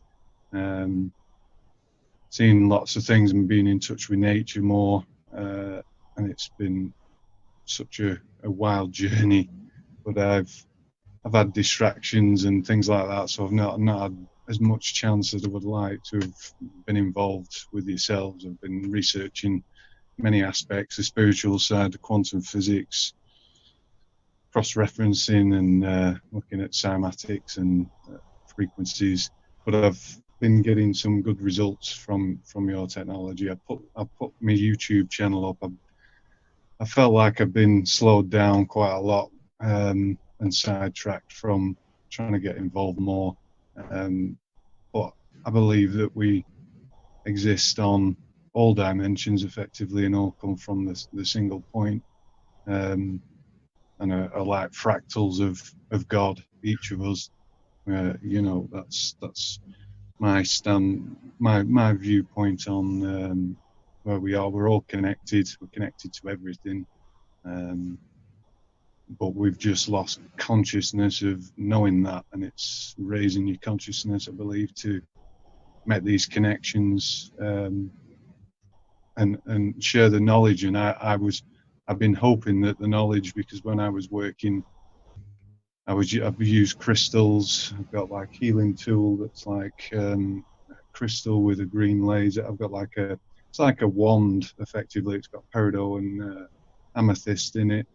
I can put my little finger in. I've got ring, which is gold and titanium. I've got titanium 1 on my right hand, and I built it in synchronicity in no time, and it all fit on a torch effectively, and I believe I've created a healing tool, and it's been, I know it may seem bizarre, but with the Magrav stuff, I've been getting like perpetual motion with magnets when you hold them above a surface, even throughout my house. I'm picking fields up all the way through my house on the roof, going down the cupboards in the kitchen, picking up AC current. So yeah, the technology is, I know it works, and I believe, you and I appreciate and can't thank you enough for your knowledge, and the rest of the guys. Rick, apologies to Rick, because I've been trying to get on his reactor group, because I've got a couple of ideas for possible lift and or different geometric. I've been using geometric shape, and pentagons always stood out to myself. So I've done like pentagon prisms, opposing each other at the 0 point. And I've got some ideas basically, which I need to develop further, but I'd love to get involved with you more on a more. I'm struggling a little bit on my own, because I don't get much support from people around, to be honest, which I was a little bit disappointed in. But there is a group in near London who are active in these things, Keshe Foundation, the scientists, electrical engineers, and the rest. You can communicate with. The problem is, what we see is that a lot of people understand, and they join the foundation in different ways, and after a while the limitation of understanding stagnates, because it conflicts with a lot of things which was accepted and believed, and now you have to unravel it. And in trying to unravel your own understanding, and then accepting that, or understanding that what I understood was not totally correct in all ways. This brings a judgment point where people decide, I can't go any further. Or the conduct of the response in respect to the new technology.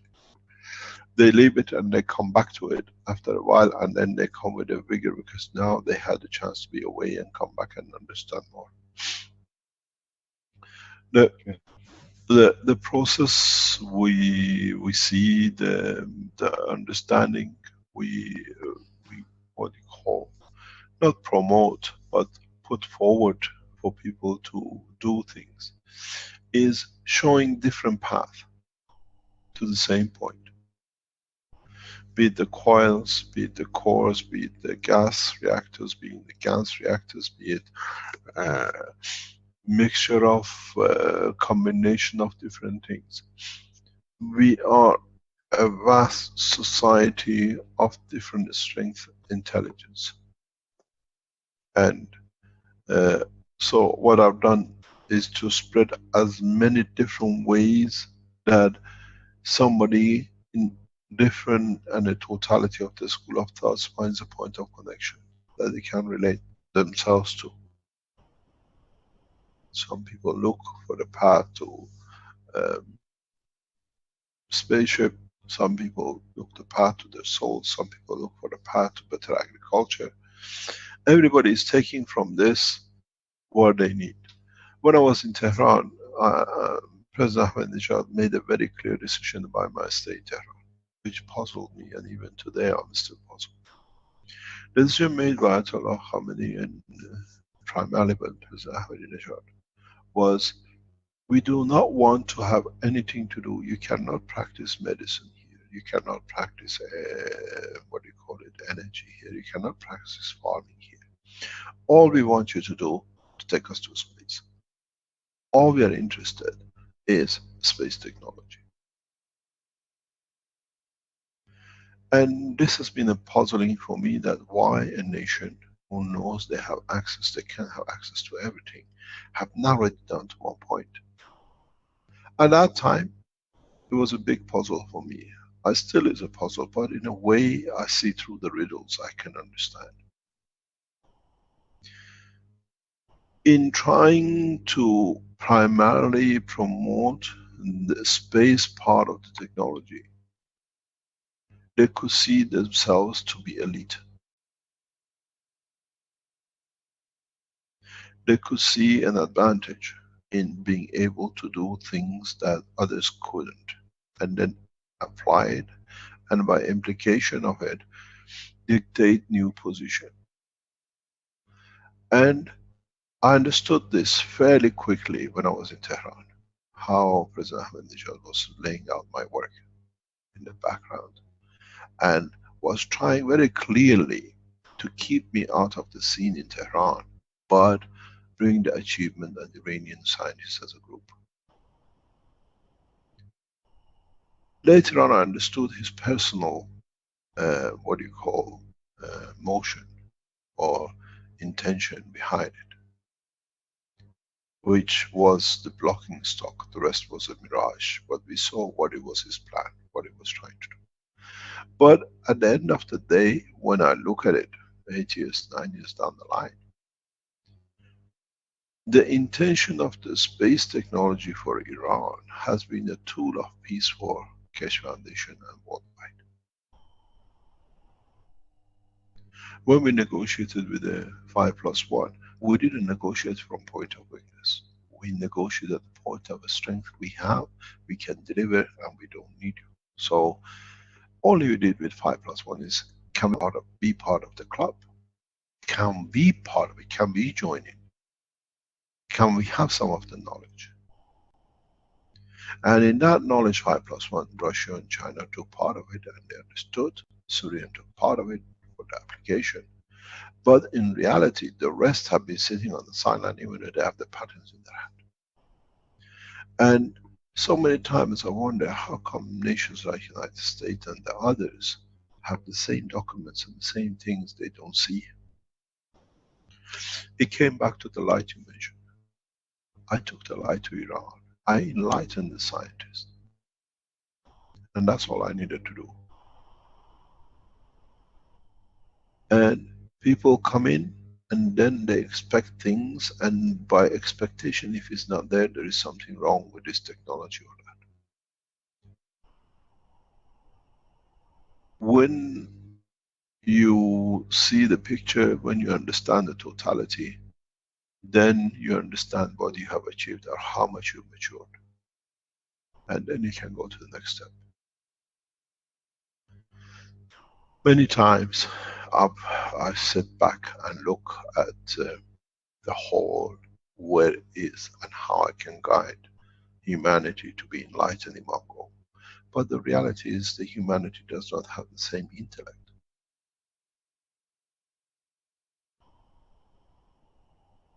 And that is the problem.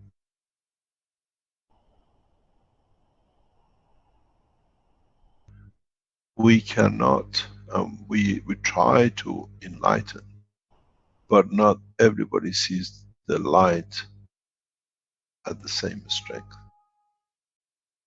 as the others. Try to understand according to your intelligence, and in so many ways, the soul of the man is the best guide of the man. My job is to take those who come to understand the operation of the soul into the space of the universe, because the soul is sacrosanct and does not get tainted, and secondly, does not kill, does not destroy. In so many ways we say, you're right, you signed a peace treaty. It means we want you to understand the operation of your soul. Because the soul is at peace. Soul shall not kill, because it positions itself, it never destroys anything. It's a contract between the man and the soul of the man, in a way that his own creator reveals himself.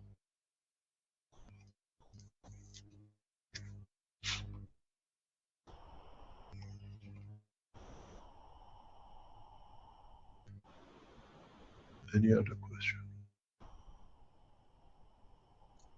Thank you very much from Chester. I have had many beautiful days there. It's did I tell you my name? John Kane. Sorry, I don't know if I mentioned. Thank you very much. Oh, no, you're welcome. I like the wall of the castle. You can walk on it, and then you understand those walls have no meaning anymore. No. We need peace. But looking at the technologies, there's so much that's suppressed, and we should have access to what's already known as well in other technologies potentially. So, with what we have opened up in Ghana and coming up in the other countries, you will find the knowledge share become accessible very, very rapidly. The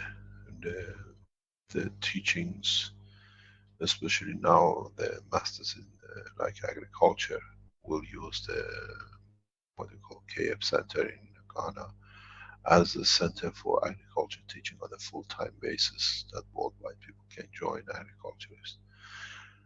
Sharing this kind of knowledge, which is on the edge of science unconditionally, creates a lot of problem for those who were hoping to make money out of it. That's the problem. And this is where the barriers are. If we teach freely enough, there's other people who can do part, and we go back into what I call the barter system. We all know, but we are prepared to do this, because I can't do it. What would you do for me? If you give me this much plasma, I can give you so much GANs back. It's a new way of looking at it and operating at it, but we have to see how we change our own understanding and don't let other people's prey on our own weaknesses between the understanding of our own physicality and our own soul, what we call our creator. Thank you very much. Any other question? Mr. Keshe. Oh, you're back, Rick. Yes, I am. I was put off a few times there by my internet dropping out, so but it seems okay at this moment, at least. I've I seen. have to leave at 1:45 in 45 minutes. Okay. I have a meeting, a very important meeting. At the moment in Ghana, we are heavily tied up with a lot of work to promotion of the foundation and the work of the foundation. And very soon we welcome you, or if you are Ghanaian and other people from West Africa or East Africa, to come into the center. The work is going so rapidly that with the new building and other buildings which are given to us by the governmental organizations for development of the technology, it takes a lot of organization. I have to thank Benjamin. Benjamin's relentlessly working day and night. Without his work, the achievement of the foundation in Ghana and West Africa would have been impossible. But we need to bring people in to be able to support a bigger structure. The only problem we have is to give the Africans enough confidence that they are doing it themselves. They've lost their confidence in themselves, and they see different opportunities as somebody has to do something for them. We lack a lot of management in the true essence, so that they can be abused for their operation. And this is what we're trying to teach here. And all these meetings we do, we try to emphasize on this, that we bring good management team out of the people who are loyal to themselves. Carry on, Greg. Well, that was one of the questions actually, regarding the standalone generator unit, and some people have paid for it apparently, and there's a question about how is the manufacturing going and when. We have. I'm testing it because we saw a failure. We've seen a flaw in the testing, so it's hopefully going back on the board next day or two. But we had a failure in the system we couldn't see. The design of the solid state generator is amazingly simple, and so we have to complete it at the standard certification. And there was a flaw in it, and we see it. We had to see it because we had no option. It's getting fixed the next day or two, and it goes back in. We set it in for the standardization, and that'll be it. We'll go for mass production. We have to. There is a problem with this what is solid state, is that the process is amalgamation of 2 or 3 systems, and interface was a problem. Now some systems cannot take certain fields, and it's just been sorted. Hopefully, I would like to show it in the next few days or next couple of weeks, as we share it. With a lot of people tell me you should not show this in public because people will copy it and the rest. No, we shared everything freely, but let us complete it. It's done. We can show it to you even today now. But the system showed the weakness, failure, and it came back on. Now I'm trying to understand why and how, and then we'll release it. We will try to do a blueprint for the generator, because we'll not be able to manufacture enough that the whole world can supply. We go back with the Maghreb, people come in, they take it and they run, and then they say there is something wrong with the foundation. We share the knowledge freely. Just be patient that we get it 100% right. I don't want the same mess which started with the Maghreb system. People came in, they claim it doesn't work, they get the electricity reduction bills, and just because they said it didn't work from the beginning, is something wrong, now they can't wash their face and come back and say, yes, it's done the same, we are wrong. More or less millions of these Maghreb units has been made by people around the world, and none of them come back. I do say no, they all take the saving and they walk away. There's something while you're there, Rick. We announced a couple of weeks ago there is a change in the management. I've seen a lot of rumors going around the foundation. We have changed the internal management due to the development and progress. We've done this many times. But this time we do not announce who we put where and how, because of what we saw from the misconduct of the people sitting around trying to intimidate and pressurize our management team.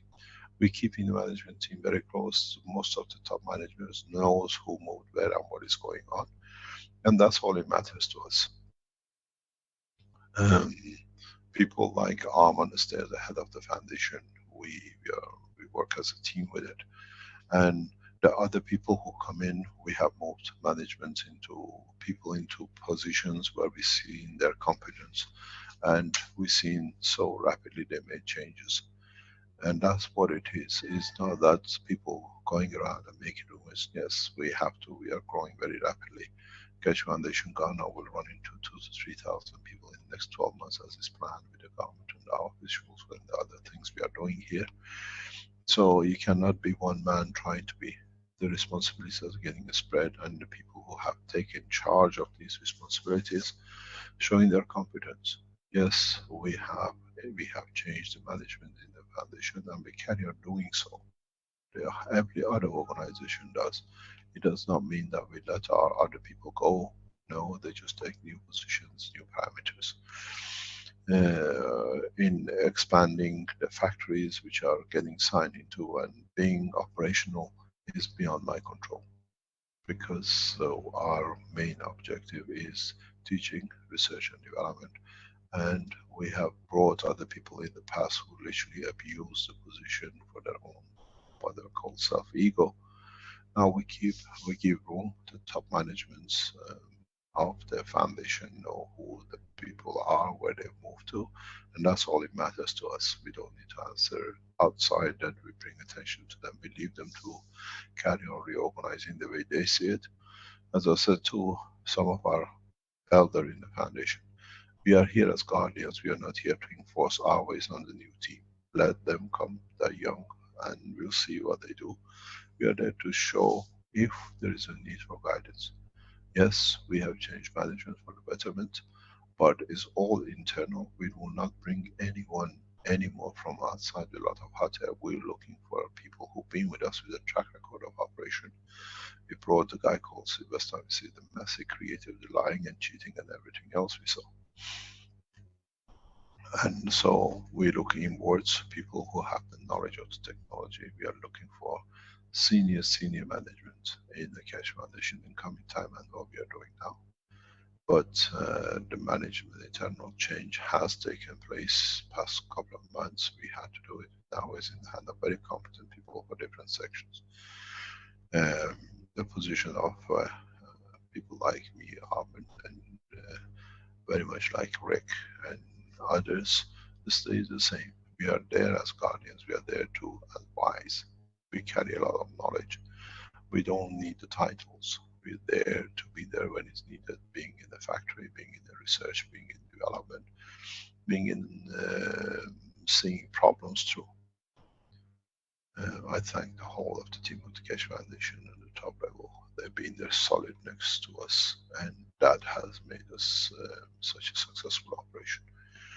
The story of Ghana is unique, and it'll repeat itself very soon. You should see the outcomes of these developments. We have responded to the need of the nation, not for us to deliver what we wanted, to show we have something. And this is where we are succeeding, and that's what I said last week. Try to listen to the need of your nation and use it. If you cannot be 100%, at least you can help 50%.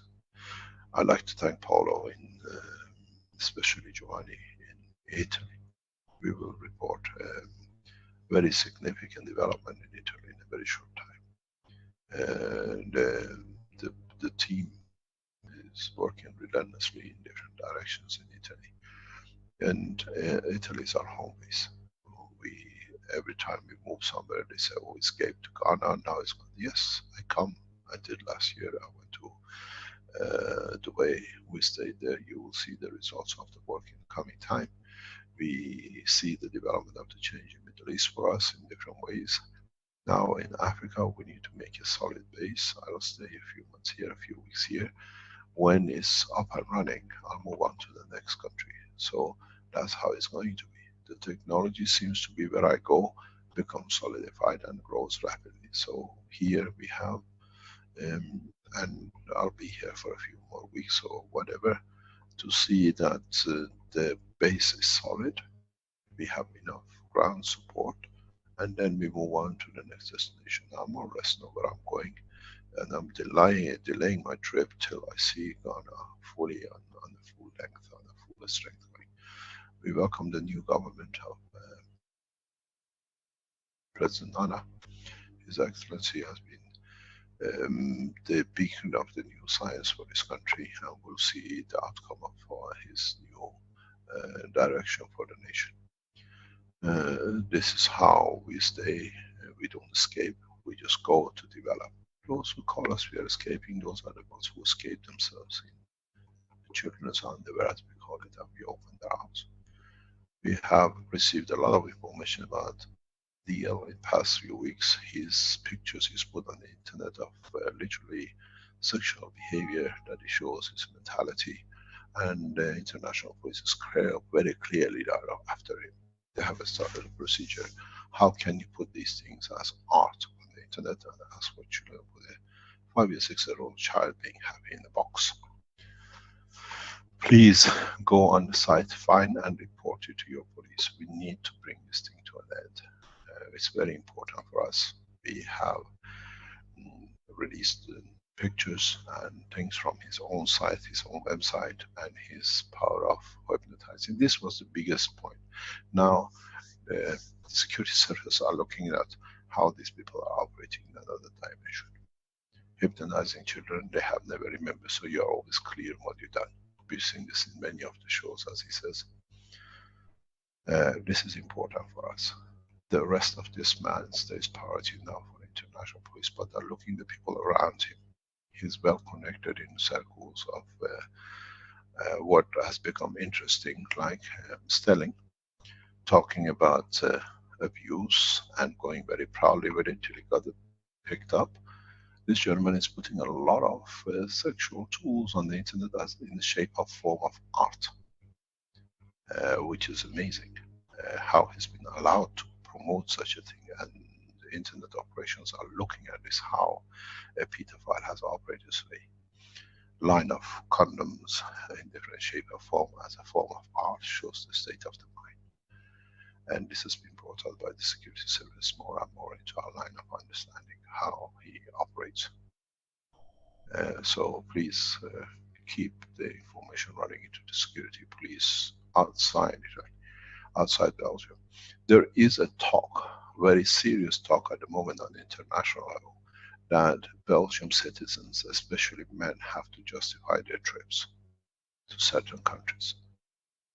This is an option to stop pedophiles moving around.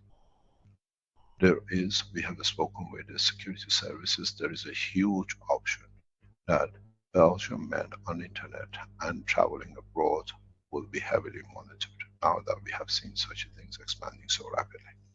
It needs you to inform the police. Take all the pictures he's put on the internet and give it to the police, and that way he asks for children to be taking the picture for a cinema. Is escalating very rapidly. And all the people who've been around them. We were told they're looking at this negative traffic, and that's negative traffic means the people who've been around him. So please stay alert, and what we said is have a look how in the name of art, in the name of hypnotism, children have been abused. Very, very interesting ways come up now. Another devious way to satisfy the feebleness of the man. The pictures are on the internet. We don't need to do anything. We've seen everything which this man has done in the name of art to attract other people of his own behavior.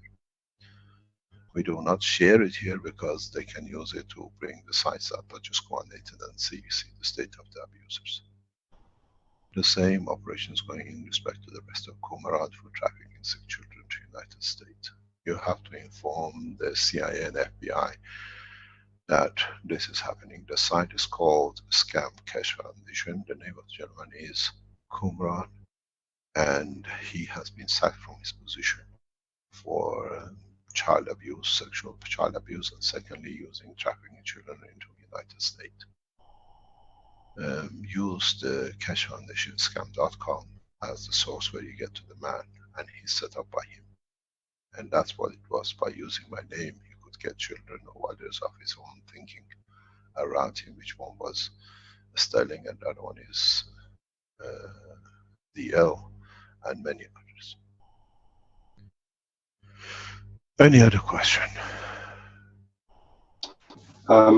Yes, there was a question from Trevor in the live stream that I promised to ask, and just get lined up here.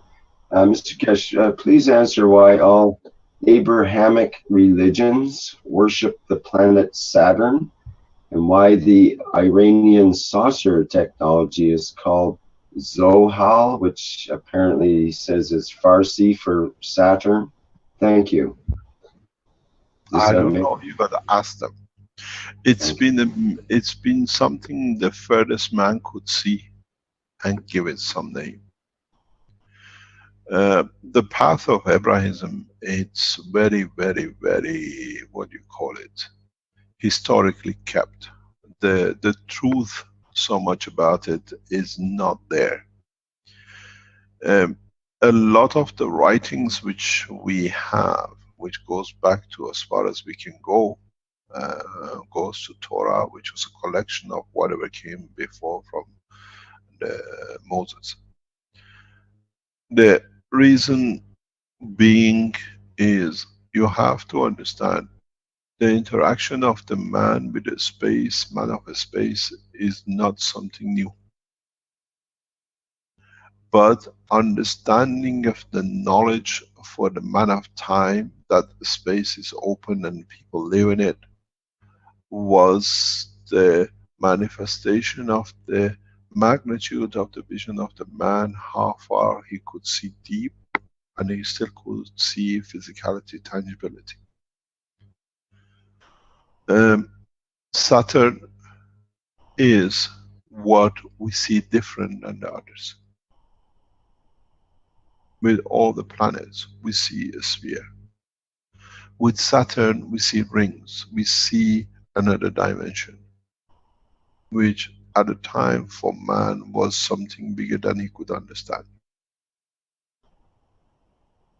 There is no other reason for it. Don't forget,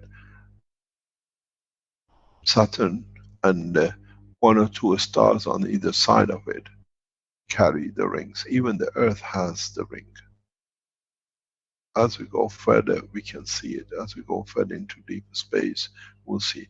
This is the property of the gaseous planet, which have been created on a multitude of layers. And the Saturn has this abnormality, which is not understood, so it was respected and thought there is something very important about it, and had to have a special value. And there is no other reasons for it. You look into the sky, you don't see any rings, but you see rings on. It's like a wing, it's free to fly. But if you go deep enough in the space, more or less, if you go to Saturn, looking at the Earth, you will see the rings of the Earth. But our ring is more or less now diminished, very much diminished. Because we have a central core molten metal, which in interaction with the gaseous, it creates a second field of interaction. And it manifests itself as a ring. We have a ring. Even the sun has a ring. But you will see the ring of the sun when you go out of the solar system in the deeper space. Then you see it because it's outside its shell. It comes from the interaction of the matter, state, gas or plasma in respect to the other things, which is the field strength, magnetic field strength of the environment of the where the entity is. You got to understand the Middle Eastern culture is a very sentimental culture. Emotion counts more than the physicality. You look at the Iranian poetry, You look at the poetry of the Arab languages and look at where Abrahism has come. This is why we see fanaticism in Christianity, in Islam, in Judaism, because they have learned you can play with the emotion. Abrahism is totally playing with the emotion of the man. All of it, you look at it.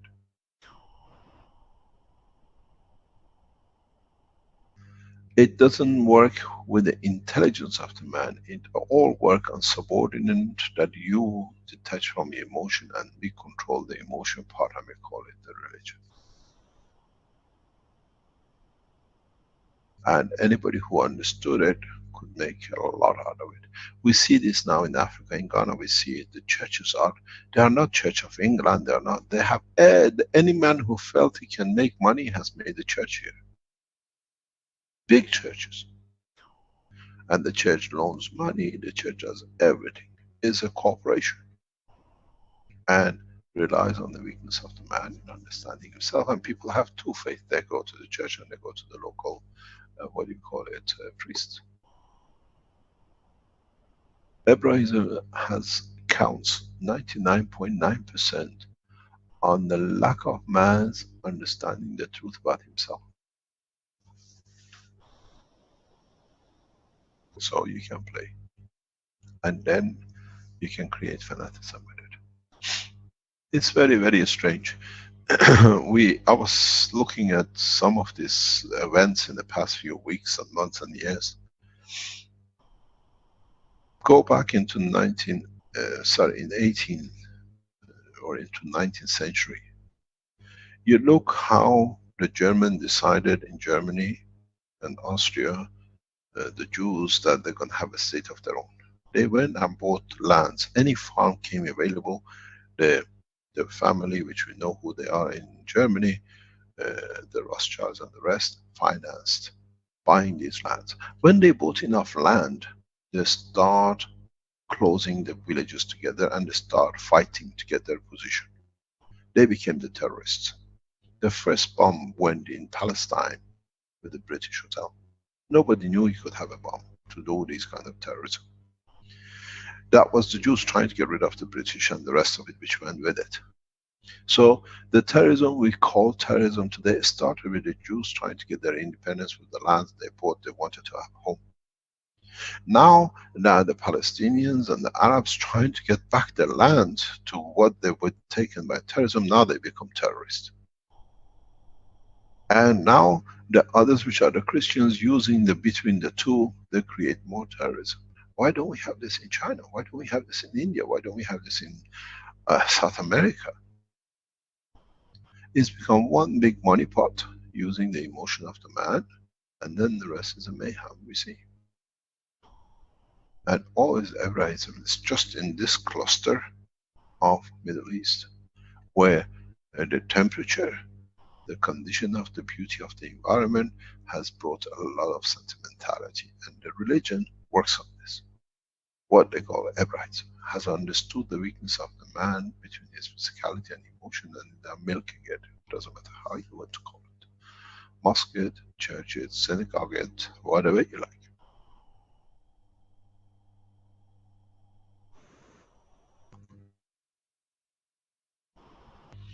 Any other question?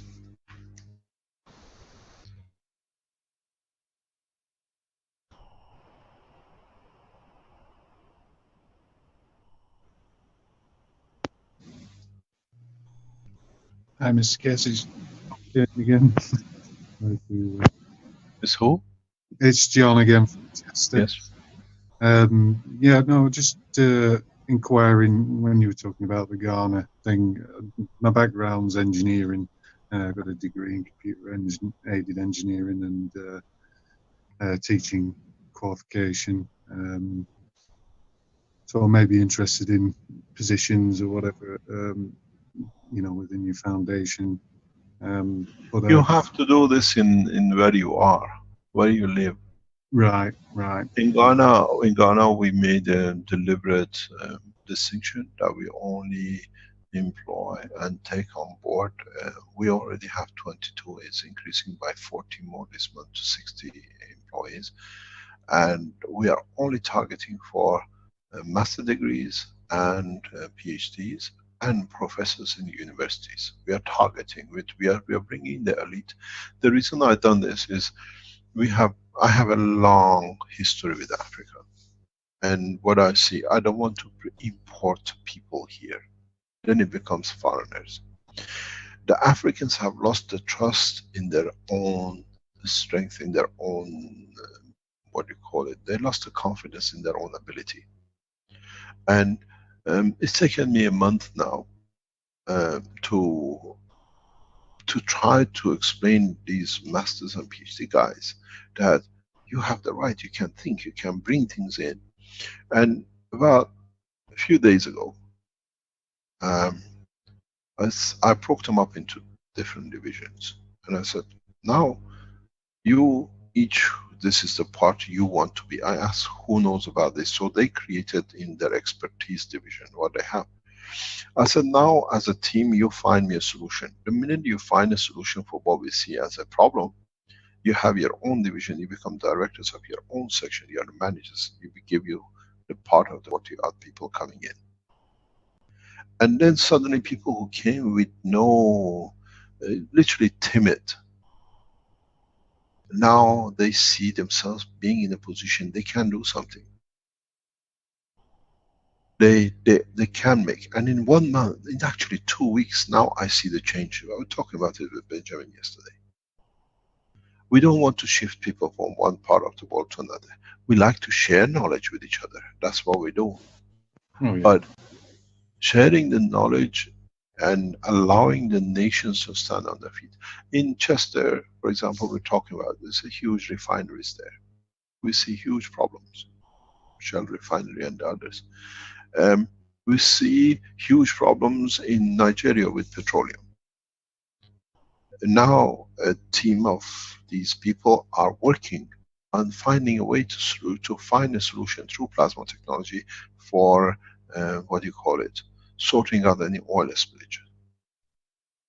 And it was really interesting. We walked in with Benjamin yesterday, and they have cops. A couple of them are trained as petroleum engineer. One of them is petroleum engineer. That one has done a master's in petroleum, whatever.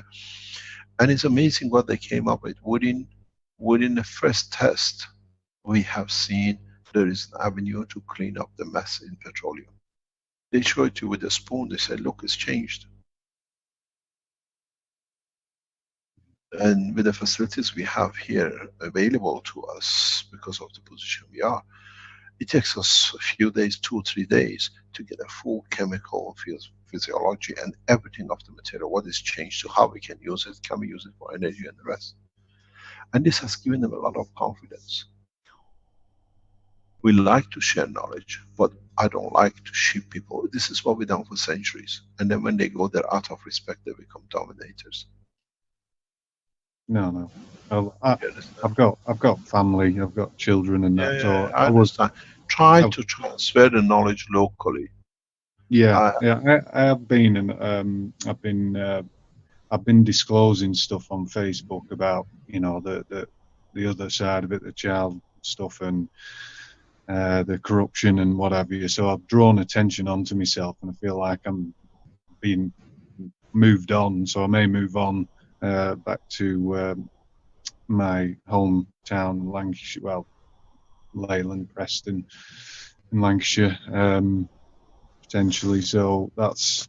Whereabouts in Lancashire do you come from? Born in Preston and grew up round Leyland. You're aware of them? I spent many times there. Yeah? I have many friends in Preston. Many friends. Right. Oh, I lived in England I lived in Manchester for nearly 20 odd years, so we established roots. Okay. The problem is we try to, especially you will see the Keshe Foundation products will come out in, we've done everything. Some of our colleagues have seen already the end products be shown to them. In the next few days we'll we release products which is only sellable in Ghana. It's for African nations, because we don't have these needs in the European nations. We don't need a clean water. We don't need all sorts of things in Europe. But there are other bits which is done here you can do in Europe. It's like the creation of what we call the soaps, the oils. At the moment we have a team set up yesterday for disinfection in hospitals. You know, especially in England, you have a huge number of people dying just by infection in the hospitals. We are looking at this, started because we've done some research on this before, where in African nations to bring these sterilizing units is huge expenses, and then once you bring it, the parts when they break down, still you have a system which is there but doesn't work, and now the money is not for it, 6 months, a year sits there, sterilization units become meaningless, and then everything else with the radiation fields of the contamination worse than the other one, because now you have to buy huge cobalt sources. So what we set out to do is to do a total decontamination within the hospital, where the surgeon, for example, as I was explaining to the team yesterday, take a knife, does the operation, take whatever it needs for operation, drops it in the box, the nurse on the other side picks it up, sterilizes, can give it back to the doctor. We know this works, and we can increase it to a few second operation, or at least they can move it to another part of the hospital and leave it there for a few hours or whatever. This come out of the research from Tokyo. I was explaining to team, and I explained before. We see from the research in Tokyo that there is a threshold band.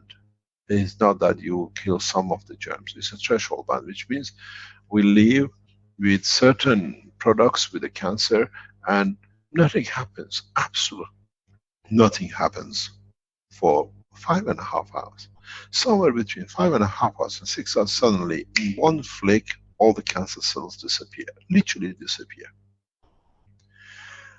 We done the same thing with another component in the same cell, another dish, and with this new mixture we see no difference. The report came back very quickly during the live, operation in the laboratories in the university, that we seen the change in this one, the other one doesn't work. I said, just give it time.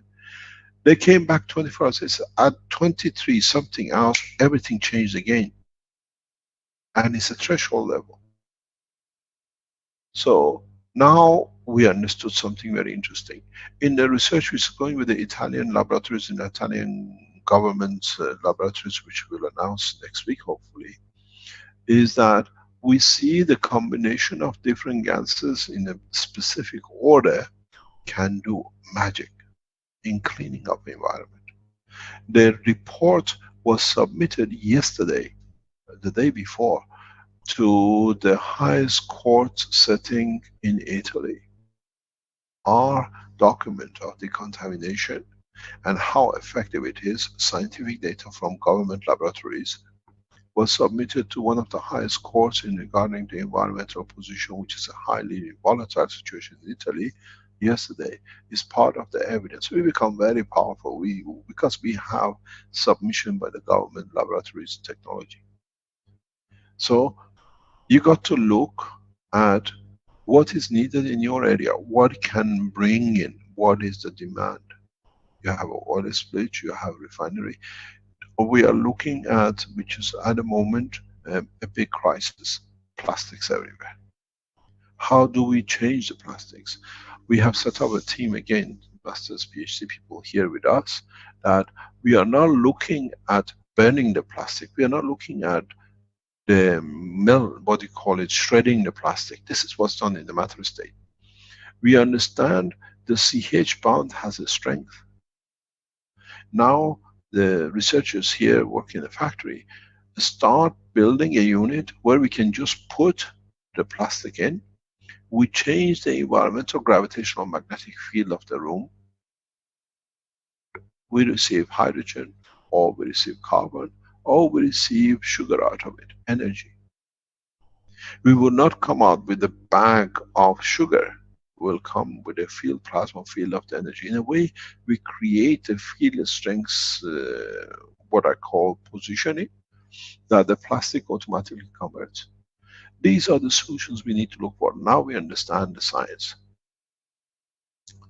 We are making it very much to what is needed locally. And this is the job of all the Keshe Foundations.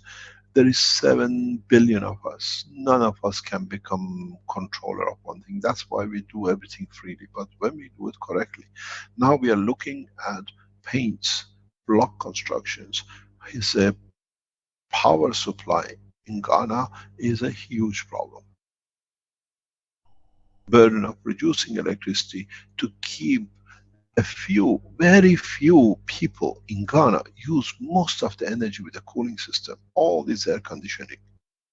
Now we are looking into the construction of brick, because Atomic has its own brick factory. We have access to a lot of other things within the structure of the Atomic and the government. And paints, where we can paint a wall. The room stays around 22, 24 degrees. There is no need for air conditioning. Huge pressure comes off the government, financial resources. Once we do, within the next few weeks or months, we come up with this paint, which I've done it before. We know from the other experience, a lot of you have done in the background. We look at the testimonial. Can change a lot of things for a lot of governments. In the United States, in Middle East, using these paints, if it becomes compulsory, you have to paint the building from outside with these paints. You make it a rule. No air conditioning inside. Less pollution in the environment. Let's look at the technology in its full application, not just waiting for one.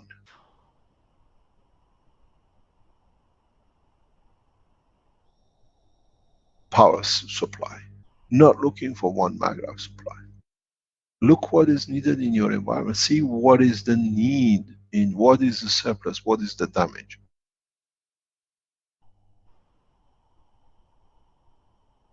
What you can bring in with a new understanding. This is what, on the physical dimension of the application, you can do.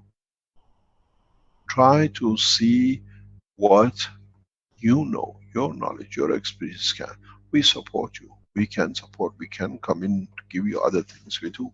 Now, if you want to test to see what materials is, you send it as Keshe Foundation Limited, Ghana Limited. We will specifically give an address. It goes through the checks on whatever it needs. We can assess what you have developed, what it does, if it works, when it works, what components are in it. You don't have access to this. We most probably will charge very nominal amount to cover the expenses of the running of the laboratories. But in the world, you won't get access to this. So we supply our own supporters to confirm the technology more and more. The new building which was given to us, because what is the damage? We have more or less, we can produce every laboratory for every application of the science. The factory we are moving in is about 20,000 square meter, because where we are now is too small. In less than a month before we go full production, we are short of a space. Look at your local demand. Look at what is needed. Technology is not just one generator. Technology is not just one maglev unit or a health unit. It has now opened up into different applications. Look at the food supply on it. The agricultural supplies of it. Is the beauty is we have sent the plasma water to be tested. That it shows what's in it. The scientific test says pure water. There is nothing in there that can be detected with the present science methods, or what they call them, systems. What we've done in our labels in Ghana, we have put ingredient pure water, because there's nothing else in it, but it has the power to deliver. Because when people drink it, they drop their blood pressure, the sugars drop, whatever. So this is the problem FDA has with Keshe Foundation work now around the world. You show us the proof. This is a water you cannot block. There is something very interesting. I was discussing this with Arman yesterday and our team in Arizona. None of the waters you buy across the world carry FDA certificate. So we are the same. In no country at this moment of time, we searched all the bottles imported into Ghana, locally made, need FDA certificate for water. We have given our material to scientific labs at the highest level. They tell us it's a pure water. We don't need FDA certification. But because the way the water is, it has these effects. You go to a mountain, people go and take your water, says affect the eyes or it's good for the kidney. So now we become the creator of the mountain and the water.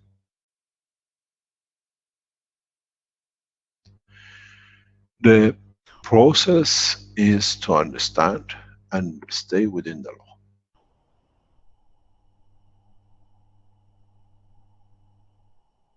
And as I said, Ghana would lead the Keshe Foundation worldwide this way because the facilities here, the openness of the scientific organization and the government is there.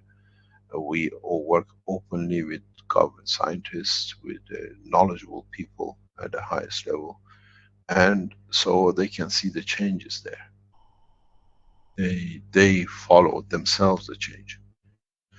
The beauty is why a lot of people see we do so well in Ghana, because more or less 90-95% of the staff at Ghana Atomic Energy, security structure, whatever, which hundreds of them. There's not many of them who have not been touched by the use of the plasma water for different illnesses of themselves and their family. So it's not that, is it true? They have tasted it, they have used it themselves. And they believe in it as a science, which is the next step after atomic nuclear. And they're proud to be. 2 days ago, we were talking with our workers. And they're all scientists. And they came and said, there is somebody waiting there. I said, we just have to finish the discussion. We go. When I went to see the gentleman, he was sitting in the chair in the factory. He said, Mr. Keshe, I came to thank you for what you did for me. He was on the sticks. He said, just using the GANs the way you told me, I'm walking again. I just came to thank you. I said, listen, something. You're one of the directors of the Atomic. I said, you don't need to tell me. You have to tell me in your own local language to the masters who are working here and making them understand the difference they make, because they see you, they know who you are, they've been here for years as students, and you explain to them. It took the guy 5 minutes to speak to the master, or what we call the people of the factory, which are all, they know him, and they were so proud that something they made has made the change with one of the directors, one of the bosses. And it goes right across. Benjamin has done a lot of work for people to feel, to live the plasma technology, than people who oppose it, that they never made a single gas themselves, because that's out of the lack of the knowledge. This is what you got to do. See what it is. Make it available, and there are 7 billion of us. You never run out of time, place, and customers. Speaking of time, Mr. Keshe, I think you're running a couple minutes over here, and yeah, I have to go. I have to get ready. We have an important meeting. You can carry on. I don't need to be here. If you want to carry on sharing knowledge with each other, sooner or later I'm not going to be here. So these teachings should not stop. At least maybe today is the time to start. Do not stop. Share knowledge with each other and keep it within the framework of the foundation. Okay, I was going to end with our promo videos, but we could go on for a while longer if there's... You do very well on Wednesdays. I don't see why you can't do it on Thursdays. Because I do it on Wednesdays for 4.5 hours last time. We're up to 3 here now. But, we can carry on. That's fine. It's thank you very much all indeed. good. Thank you very much, Mr. Keshe. Thank you. Bye-bye.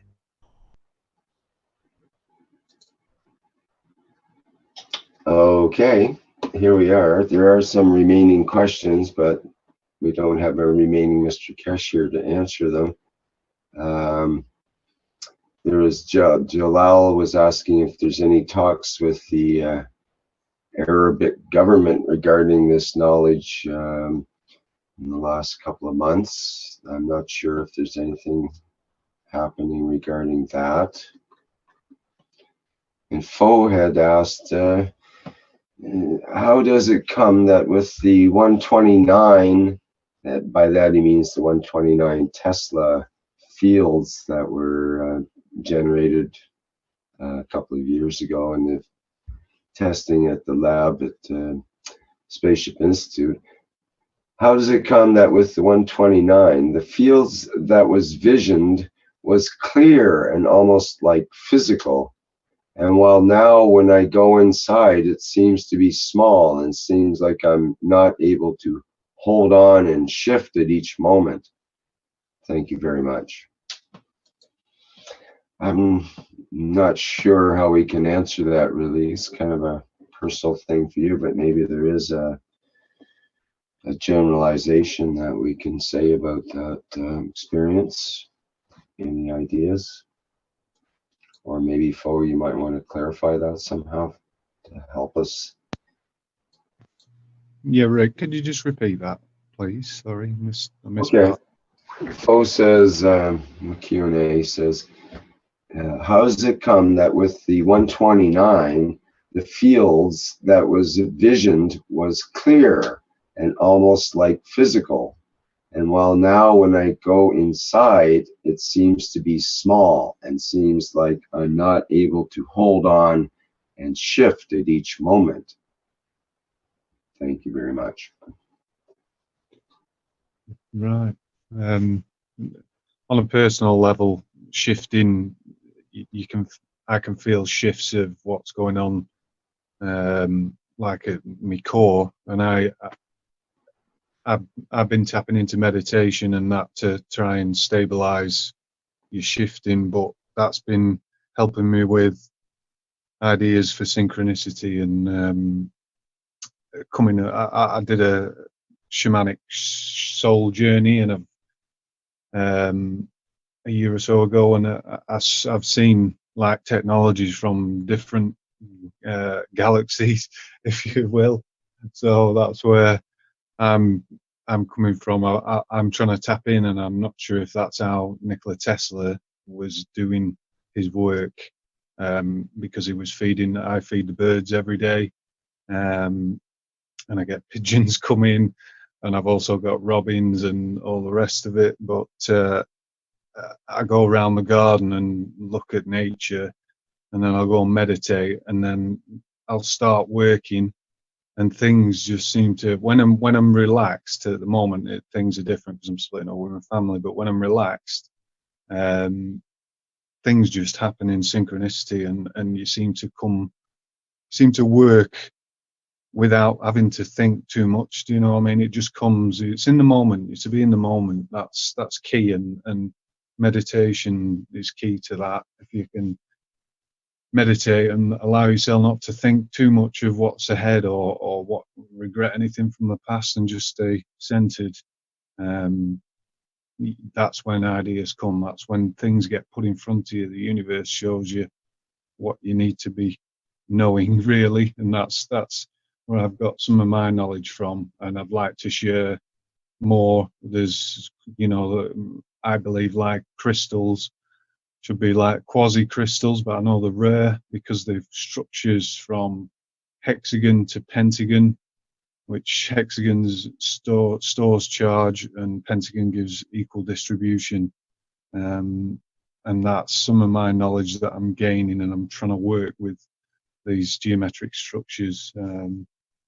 Like I say, there's ratios, and I've got some information on potential.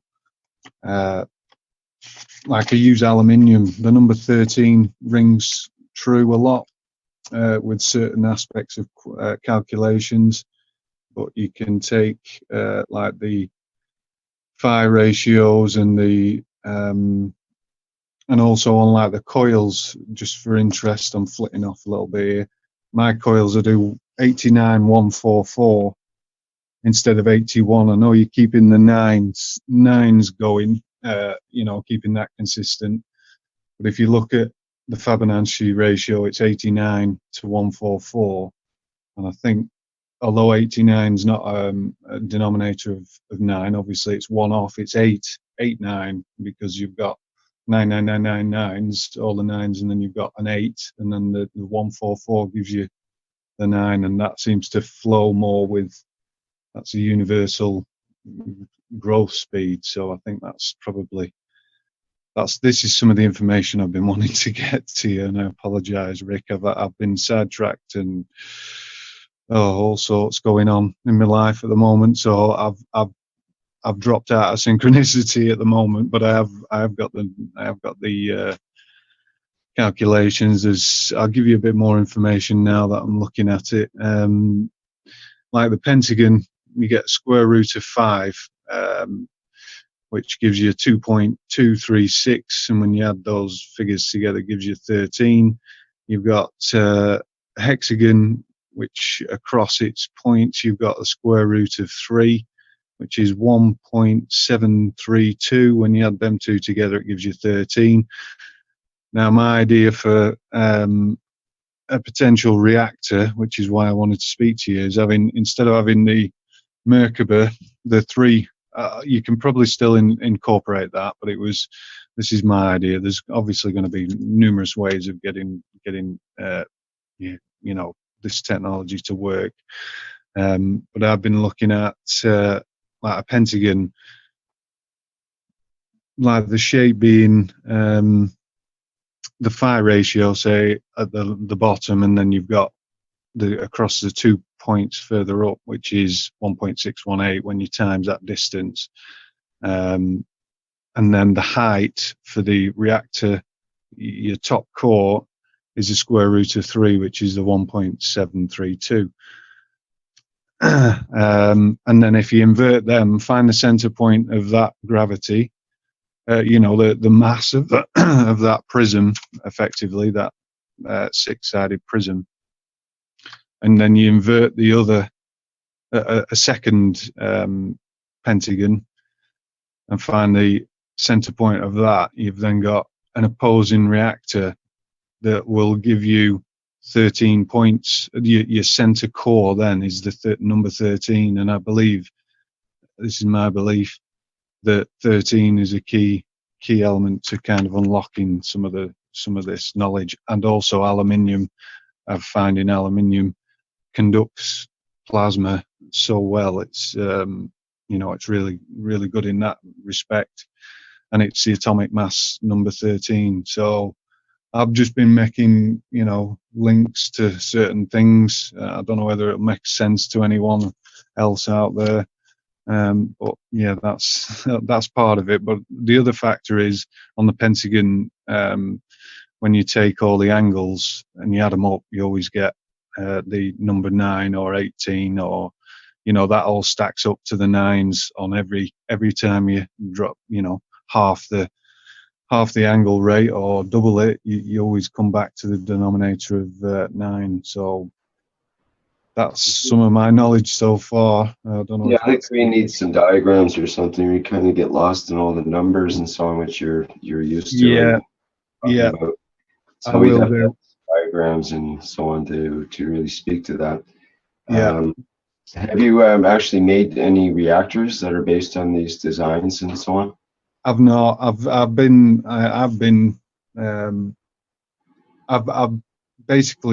started building them. I've got ideas for spinning the fans. Obviously, like how you've got the anti-clockwise and clockwise on the upper one.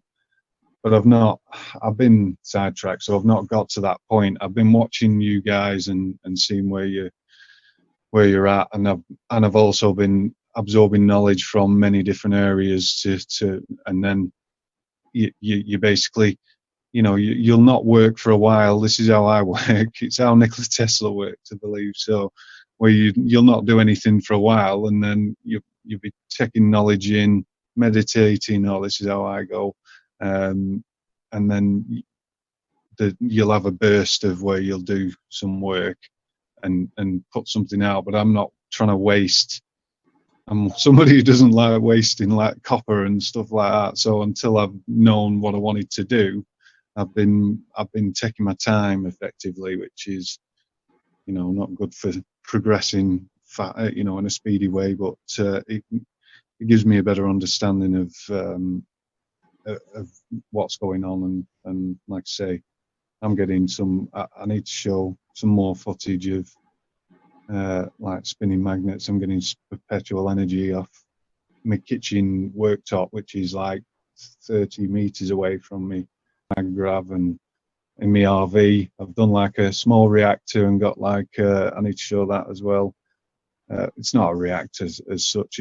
I've done the spun it through at 90 degrees, and I've got a crystal spinning on like a computer fan, but I've sealed it. I've put it on aluminium.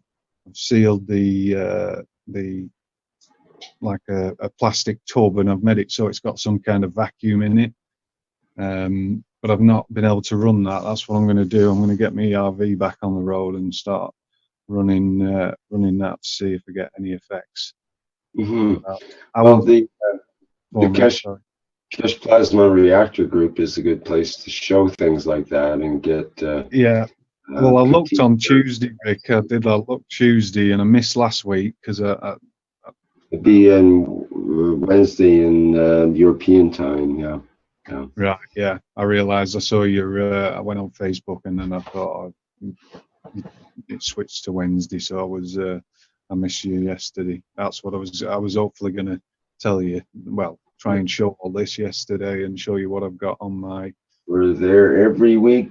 Have been for 4 years now, pretty consistently. So I expect to continue with that at this point.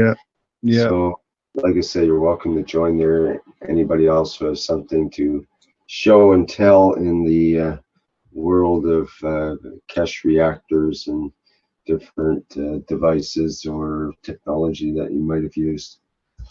Yeah, and that's available on the live stream site at livestream.com/KFSSI. It's all there under the workshops. There's Kesh Foundation's Knowledge Seekers workshops, and also the Plasma Reactor Group is there. And it's also available on Zoom. Okay, what else do we have? Son Kim says, I have stuff to show, but I'm shy. Yeah, everybody's shy until they come out of the technological closet, and then all of a sudden we can't keep them quiet. It's that way in a way. Was that Alpers snickering in the background? Yeah, okay, maybe you can't hear me either. Okay, I'll back up. Or Libby? Is Libby? Yeah, that's me. Can you hear me okay? Yes, hi. What's up? Oh, well, I just wanted to add, when Mr. Kesh was talking about our souls, I'm wondering if it isn't better for those of us who may not have the same talents as others to make the reactors, but to better understand that we are the reactors. And I had a wonderful experience just a couple of days ago. I was just walking to the store, and I put my knee out, and it was really painful. And I remembered that everything is in the air. So I sent love to my knee, and I said, okay, I'm going to take a couple breaths in, and you just pull in whatever elements you need to balance yourself with. And it was gone, Rick. It was gone. And the pain, that hasn't come back. And I'm realizing more and more that since we are the reactors and we are our own spaceships, the more we can practice our inner work, now understanding the internal designs that we are, wouldn't that be a good area of concentration for us? Well, indeed, and that's part of the teachings and the private teachings at the Kesh Foundation Spaceship Institute over the last couple of years or so, especially in the last year. There's been more and more of an emphasis on that aspect to bring that part out more. So, absolutely. And so what would that look like? What I'm just wanting to remind everyone is that everything we need is all around us. It's in the air, it's in the ground, and most importantly, it's in our thoughts. And we're so powerful, and we've forgotten and been dumbed down by so many things.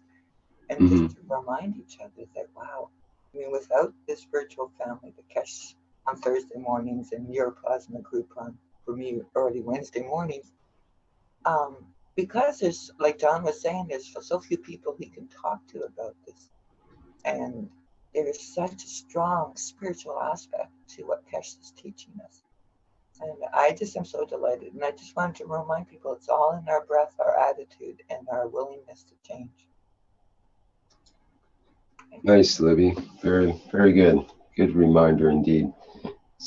Certainly not about the hardware technology, although that's definitely part of this this particular line of teaching. This movement. It's more of a movement than a teaching in a way. So yeah, and you don't have to necessarily have whirling reactors to participate, and you don't have to even, you know, make the GANs and all that stuff, which is quite interesting, and it's very good, and lots of people do that, and people that are advanced will continue to come back and repeat many experiments and in many different ways, because there's so many avenues that are opening up with all that technology. But at the same time, like Libby says, it all comes back to ourselves, to our own relationship with ourselves. And what do we mean by ourselves, and who are we, and why are we really here? And this kind of thing comes up during this particular teaching, I guess you could say, because it's part of it. We are part of the picture. In the old days, the experimenter wasn't really part of the picture. It was all about the experiment, all about the hardware, all about the better toaster, the better TV, the better this and the better that. And there was very little emphasis on the inner process going on in the experimenter, him or herself. And nowadays, with this technology, it's in a way all about the experimenter. It's about your intent. It's about your, what do you want to create? Like, was it Microsoft used to say, what do you want to do today? What do you wish to create today? They had a little saying about that, and it's true. You can become a creator with the stuff in your environment. You can be a creator in your own kitchen, not just cooking up cookbook recipes, but actually interacting with different ganses, and which is what we do anyway as humans, as part of our natural process of turning the nano materials, different foods and so on, into GANs inside of our bodies, and using that energy to transform it into plasma and so on. It's all the processes inside the body. But also, besides the body, what about this thing that Mr. Kesh talks about as the soul? And do we have a soul, or are we a soul with a human incarnation at this moment? And what lives after the body drops away, if anything? And these big questions keep popping up, in spite of trying to do just simple experiments with GANs and so on. Find out that the amino acids on top of the GANs is interacting with us on an emotional level and so on. So yeah, it's a whole different ball game, and part of it is we have to learn this peace, to learn how to treat each other better on this planet, and to go beyond just looking at people as just the human being aspect, just the physicality. So anyway, it's a little rant there. Anybody have anything they wanted to say or present here at this point? We have a viewer. Oh, it's Monique with her hand up on Torsion. I'll promote you there. Oh, I can't do that actually. I'm not a host right now. Perhaps someone else can do that.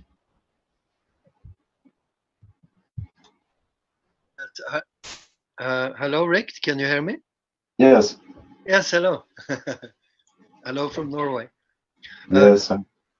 I just wanted to share a little view that has to do with the gentleman and the lady that was just speaking, because it's very inspiring. The simplification after you've done one coil. One coil is referred to as a superconductor object. It's supposed to have the property of superconductivity. And if you look at the inner core and outer core as much as the output, it's going to lead, even if you make a coil with a positive and a negative, or gravity and magnetic, and you realize that those two are very much attached to the solid plasma. But so you can imagine looking from the center of the coil, looking out, then the output is physical. But if you go from the outer core or outer coil looking in, then you can see the free plasma.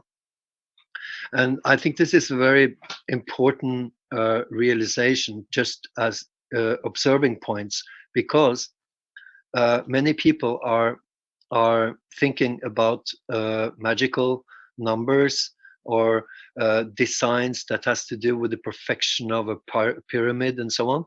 And it's actually done. We have it in our technology. It's just that it's not that easy to see. For example, it gets quite complicated to understand the difference with the nano material and the GaNs on it. So it's very hard. It's easier to see from the center of the coil where the GaN scrave is on the outskirt, which is physical. So when you connect one coil to three coils, then you're after free energy very often. But there is something wonderful to know about this, is that if ever you make a Magrav unit, which initially is three coils connected together, you still have two outputs. But if you were to put food ganses on the top of the metal mixtures, then you will have a very special vortex. So there are quite a lot of different points of observing spots. One from the center and out, and one from the outskirt of the coils. Either it's one or three. If it's one, it's very often referred to as health. But if you look from the outskirt of the second coil, the last coil, and in, you have, then it's easier to realize the vortex. Now the connection between the usual or rather classical capacitors, and when you add the when you add the bad cap on the top, so you have classical capacitors, and then you have the bad cap on the top. That's where what I mean about bad caps is actually when you produce capacitors with isolation folio, silver folio. What do you call it? Aluminium? Sorry, aluminium folio. Then you have another reaction to from the nanomaterial and the GaNs, And this altogether is very specific on the MAGRAV. And when you do put that mixture or that kind of connections, you can still keep food ganses in the mixture, because what I've seen is that when you do have food ganses, one would think that, well, it wouldn't make much to the electrical point of view, but actually it helps a lot for the richness of the vortex. So when you add the vortex and the output together, then you will have a easier understanding of the whole totality around the MAGRAV, either if it's just one coil or 3 coils, you know. I just wanted to say this, Rick. Well, it's certainly a good point, so to speak. This idea of viewpoint. What is our viewpoint? Where does our attention come from, really? Is it from a particular point in space? Does it come from our eyes, from our brain, from our heart, from our toes? You know, some people talk about a viewpoint above your head, that you can have an actual perspective that is outside the body but above the head. There's others that talk about being able to do remote reading, for example, where you project yourself outside the body to a remote place and gather data about that. Or the other case where you actually identify with a different body that's able to move through time and space and go on journeys, like Mr. Keshe was saying, where you know, maybe more is happening when we're sleeping. You know, what really happens when we're sleeping? What happens to the soul when we're sleeping, and so on. So these are kind of important questions, you might say. In a way, it's the only game in town, because otherwise the stuff of the physicality is it comes and goes and is temporary and in a state of illusion most of the time in one way or another. Absolutely. Yet, you know, Rick, that all the different points of viewpoints, if one of them have the same intention, then that's the whole point. Because if you make a MAGRAV as an example, and you compare the MAGRAV to your body, and you realize this doesn't look like me as a result, but it actually it can't be anything but yourself, even if the design doesn't look like you. So the vortex is made by a person, and when you realize that because the difference between my old MAGRAVs and my new ones is that now it's in balance. It's a balanced vortex, and this is it possible to make a MAGRAV with a tilt? Absolutely. When you have a coil that are with a drop shape more than the circle, then it won't work that good. And if you misunderstand the connection with the capacitors, then you actually can create a tilt in the vortex.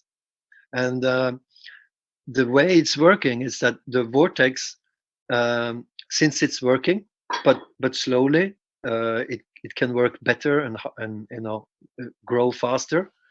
That's compared to that's what I mean about the equilibrium in the vortex. But it's interesting, this vortex and this point of view, because I'm afraid the experience is only going to tell you. I can't see how this can be intellectual. You really have to test it out and see for yourself what is the difference. How would it be with the tilt in the vortex? That the gravity field is not working that well with the magnetic field and vice versa. And so sorry. Hi, Thorborn.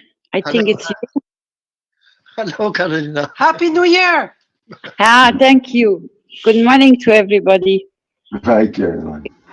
I would love to bring something very important back to all of us. And that is, if I may, don't make it so complicated for people. There are a lot of people which cannot follow your threads, which feel left out, which feel crippled that they don't have the so-called intelligence to understand. Because a lot of people have to go back to the initial why and the startup. Mr. Keshe repeated it this morning again. What is the start of all the GANSes, the reactors, the MAGRAF systems, the energy systems, to supply people with what they need, what they're short of, but with the right intent. Don't make it so complicated, because when you wish, when you create, then you already generate to uplift everyone and every single person and every soul within miles around you. And this is something a lot of people have not realized. Your soul is working to what you create. Your creation is your intent. I have posted quite a few times. I don't see nobody reacting on it, and I kept on doing it. I've been wishing, and my wishes have been followed up by a lot of knowledge seekers.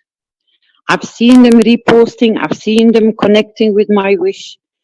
My wish is always to go to the benefit of the ones which are hurt and harmed and are short of something, or in no position to even stand up for themselves. So if you could only go back, this is my wish for today.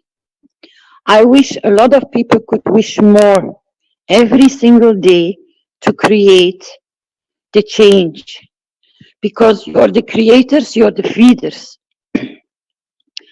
I wish all the knowledge seekers, especially a lot which are in this special morning teaching, please go back to your basics and go back to why you start creating these GANSes. With the beautiful feeling when you start noticing it's working, it's doing this, it's creating that.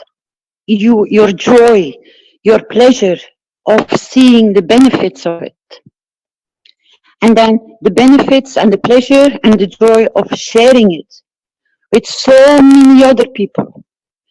Don't stop sharing. Don't stop creating and passing it on. Because the more people we reach with our intent, the more we uplift more souls, the more we reach. I was passing here in Ghana, and quite a few times somebody said, oh, these are the shanty towns. You know, like it's something which is not supposed to be seen. You're not supposed to put your foot in. They're existing all over Africa. They're known, the name, they got plastered the name, the shanty towns. But I was on a higher road and I could look down to all these little roofs everywhere. I said, you know something? It looks dusty, but it looks actually quite nice because they have created their own little homes. At least they have a roof above their head. And a lot of people don't have a roof above their head. It's all a matter how you look at things, how you analyze things, how you observe things. I know Jorn and a lot of people, they go very, very, very, very deep. But what were you actually doing with your MAGRAFs which are sitting at home? Do all the old ones, do you keep them in your house or do you pass them on to other people? Do you share and give them out so other people can have the benefit of it as well? Because this is a creation process to give to as many people, especially now it's winter time in your side, it's very cold, to help and support your neighbors, even family members, people you don't know. If you have empty houses, if you have empty buildings, if you have empty apartments, bring the magravs in there. If they are your property, share them. Get people off the street. They don't need to be in this cold. At least give them a roof above their head. You can do so much. It's just don't be scared to do it. Make the first step. So many other things are going to follow up on what you can create. Because every blessed soul which blesses you will give you the courage and the energy to give more, to relieve more people from pain. It doesn't need to be there when there is a disaster. It has to be on day base. Go back to why you created the cancers, why you got beaten. Everybody was changing their kitchens and their garages and their bedrooms and their living rooms into labs. They're still there. You have followed the steps, but generate more with that. Give more out. Go back to, you know, it's like you've been stung by a bee. You always remember the pain. Please remember the joy of the ganses, the Magrav system, everything you have created with your own hands. Please give it out. Don't hold on to nothing. They're not only human suffering, they're animal suffering. There's so much which you can just buy a bottle, just handing it out. You can relieve so much. Don't make it so complicated. I know you all want to survive, and the one thing which is bothering a lot of people is money. But when you generate more. And this is something which we try to get across. A lot of people get lost in setting up companies, production. I've seen things which they're asking me, I say, my God, how is this possible? They're trying me to post out, advertise for somebody, promising, creating magras or reactors. People cannot afford those things. Only a certain small amount of people can afford it. The whole topic of, I always remember when Mr. Kesh was coming after me, you remember he asked you to place crystal in the middle of the Magrav system? I have received one from Dr. Klaus. It's in our lab. And it's a beautiful crystal. How many people have carried on with putting the crystals in the Magrav systems? You're supposed to create the connections between the Magravs with your intents. The more you spread them out, you will connect with more people. But it's always coming back down to the same step, the first step. Go back. What created you the joy to make it? What was the pleasure you have received from making it? And the results you received from it, and the benefits you received from it. I made a platform with Vince recently and Brad. I posted the link out on the Universal Council chat rooms on my Facebook, where people can go and put your testimonies down. we need a feedback how you have created the MAGraphs, what you actually have done and achieved with it, please. Because a lot of people get more ideas from how and what you have done to do something in the same direction, or they come up with other ideas to expand the knowledge, to expand the thing. I see you're all very busy, but I see the diminution of the universal council rooms. They're not getting used anymore to bring positive. It's more like a newsroom, what's going on everywhere. But not so much anymore what they can contribute as a positive thing to make the change. The testimonial, the first one, was more for health directed. How you can express yourself with how it works and how you applied it. That is one step. I've been trying to get the second one on to see how many people are actually donating their work back into teaching, into sharing, into giving.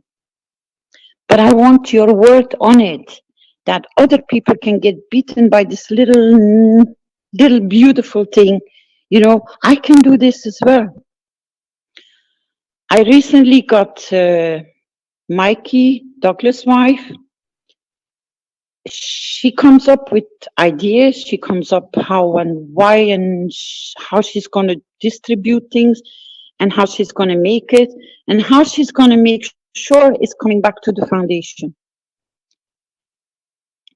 I noticed she was miscalculating something. I said, please, can you recalculate? Because if you give more, then you do not have to feed back so much to in money. I prefer you to make more systems and give more to other people. I am still calling for huge support for North Dakota, for the Indians. There are a lot of people which are on the road. If you're passing or you know people or you're in the neighborhood, please send them support in by any means you have, if possible. Because they're sitting in the freezing, ice cold, intense, just to stand their ground, that they don't lose their heritage. There are so many beautiful stories. Make your story so beautiful as so many before you. You have received all the tools. Go to the joy and not the complication of it. Share, and especially with children. I'm thanking every single person who has been dedicating their time, and I mean really their time, on translating, on teaching, on creating the platforms to be able to teach the teachers. You're working all in different levels. You're building it up. But give the feedback to the foundation that it can show that it can be done the way you're doing it. It is so beautiful. Don't be scared if you have, because somebody said, you know already where I'm donating my time. I said, yes. I said, if you don't want to be known, choose an alias name and just post what you're redonating it back. I want to know. Other people want to know. You don't need to stay in the shadows. It's time for you to stand for what you can and what you do, because it's beautiful. Don't hide.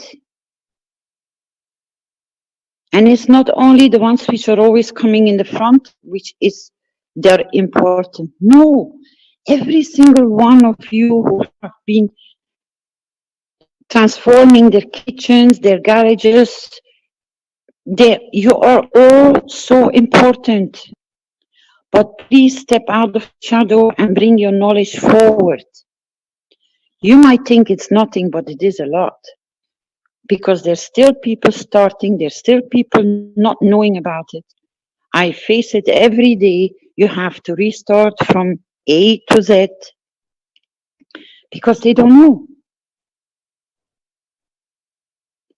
So if we can refer them to a testimonial site on how you started and how you have embraced it and the reason why you embraced it and what you have achieved it and how you're still achieving, that will be beautiful. Because it can be, like a red thread line to show other people the path, how to start walking on it. Because actually the whole thing is just your intent, what you want to do with it. And this is not depending on your intellect. It's not depending on anything. It's your willingness and then your wishes with it. Remember what Mr. Keshe said. I don't forget what he said, and I've tried it so many times.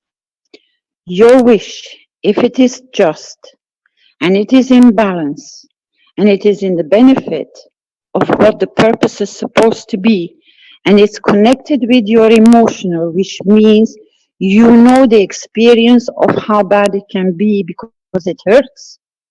When you create your wish, within 14 days, you will see the outcome.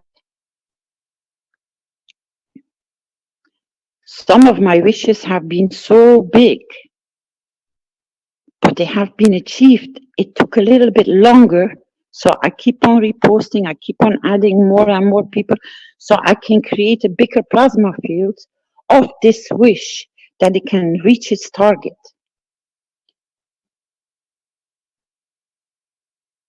So if you see wishes coming up, don't be shy. Be proud. Because I know when you make that wish, it will not be empty. It will come with what needs to be done. You create the fields.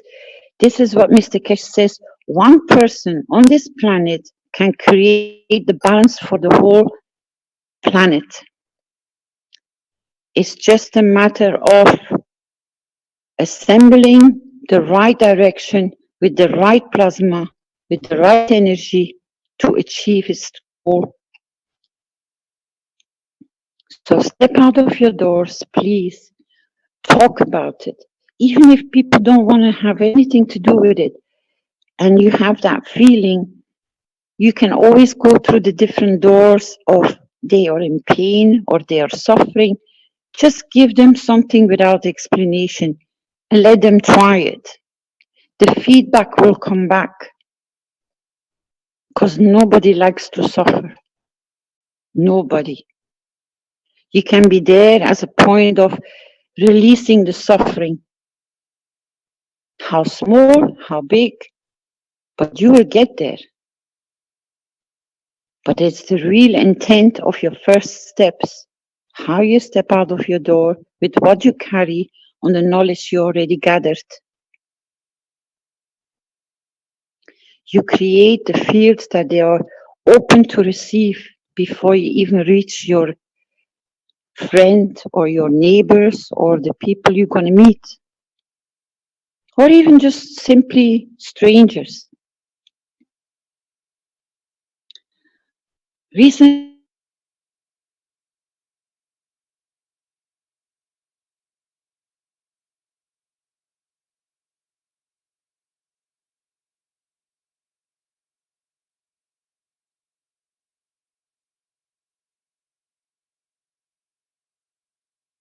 Hello? Hello, Caroline. Caroline is dropped. Okay. Thank you, Caroline. That was beautiful. Yes, it was certainly beautiful. This is what's frustrating from my point of view, because I've been I've been pushing, and but I feel alienated. People have gone.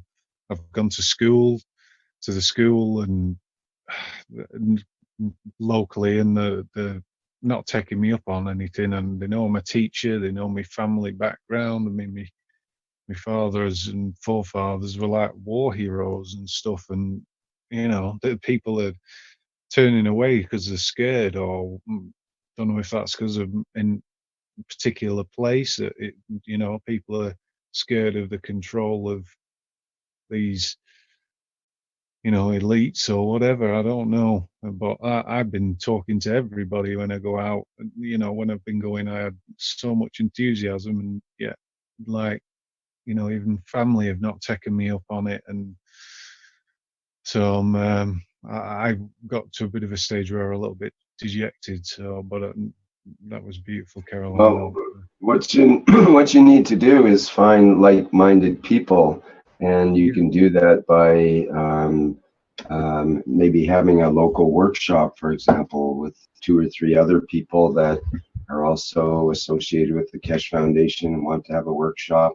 Chances are there's probably half a dozen or a dozen people that know each other and would like to get together, maybe for it doesn't have to be even an official workshop.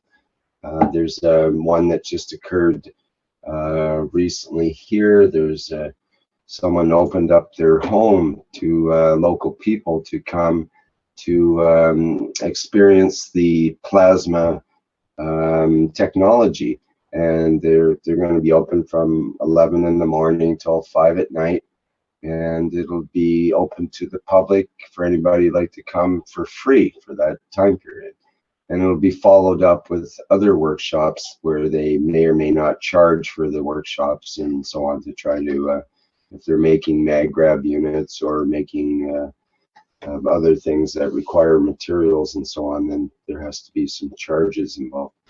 But that's the way I understand it is there'll be some big changes in the next couple of weeks or so regarding workshops and getting people to easier ways of people to connect with each other, so that if you're looking for someone in a certain area, that you want to connect with someone in a group, say a few people in a group, then that information should be made available to people that want to search out like-minded people.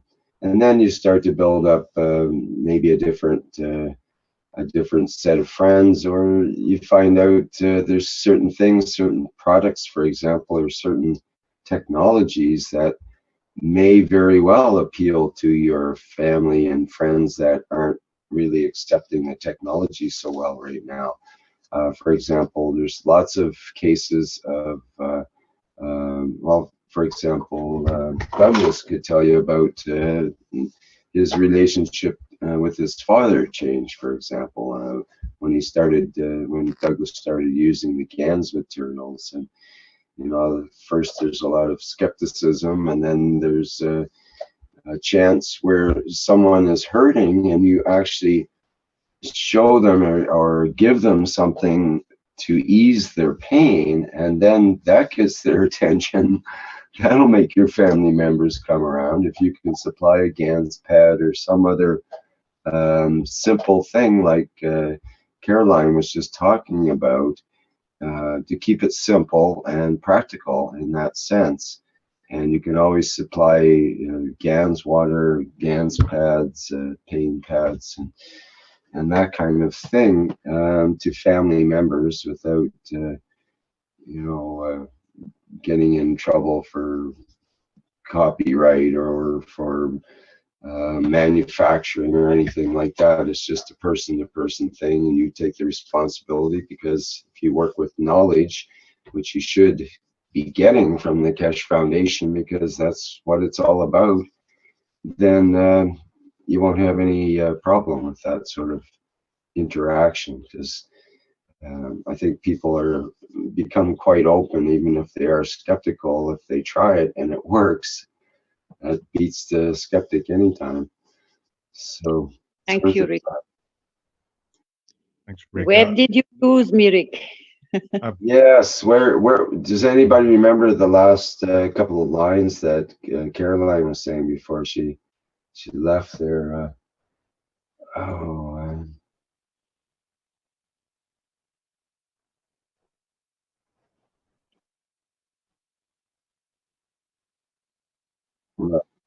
Yeah, it was, And it's not only, Rick, you know where I notice people respond to? If you touch them in the field which their interest goes to, not only in suffering, but when I bump into people, you know, they have a fish tank and they suddenly start running into problems, fishes are dying. I give them the zip bags with the CO2 water, and the fishes just within 15 minutes, they just change. And people cannot understand. So they want to know more because they see the change, but they don't understand. You go into people which are loving their gardens, their flowers. If you apply Gans waters in the gardens, you can see immense difference. If they have mold in the house, you just show them how to spray with the CEO Gans water to get rid, to use even etheric oils in combination of the Gans waters. Like lavender and chamomile, they really ease people having breathing problems because they have mold, they have fungus in the houses because of the wetness of the weather or the conditions where they are. You can bring so many different changes in so many different areas. If you know people who don't know how to manage their electricity bills, if it is not affordable to make a Magrav system, go to the Alex Beats system. They do the same job. Much easier, much simpler, not so costly. Or ask help from other knowledge seekers. If you can work in so many different levels, not only to release pain.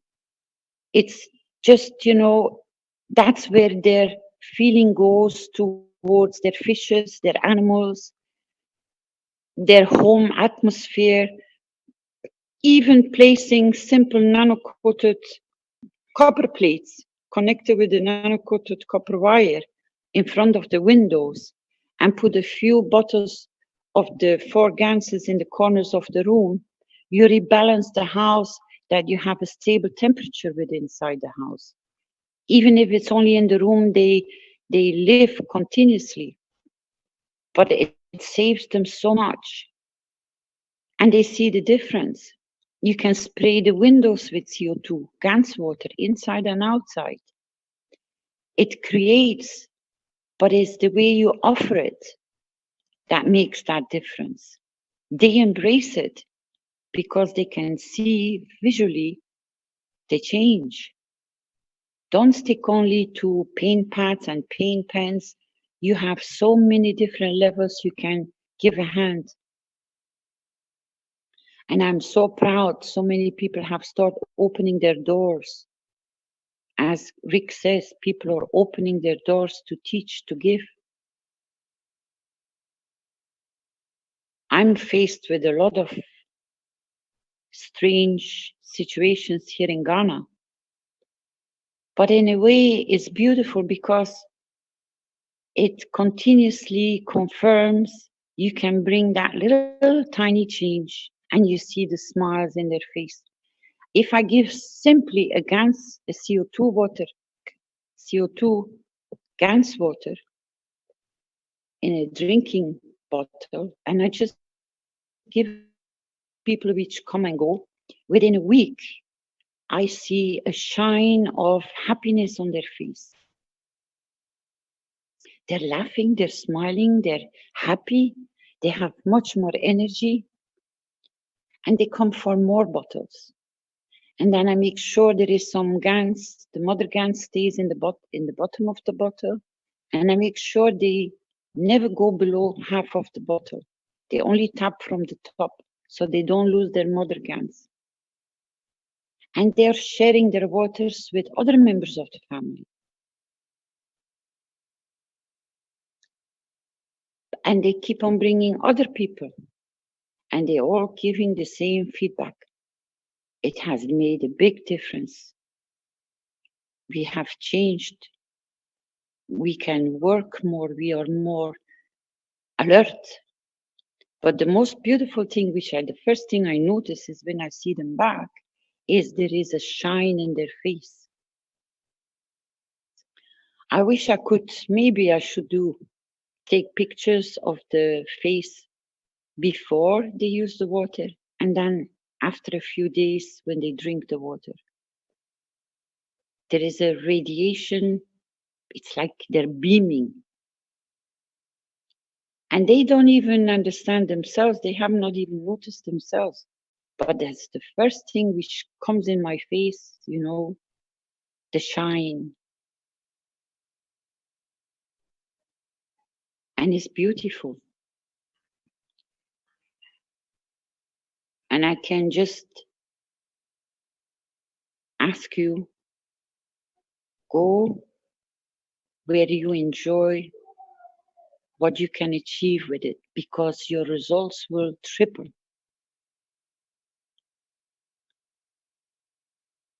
And join, if there is a wish which is appearing in the council rooms, connect to the wish. You will see it growing and we will confirm when it's done. One of the biggest wishes which came true, you all are aware of, is the one in Aleppo.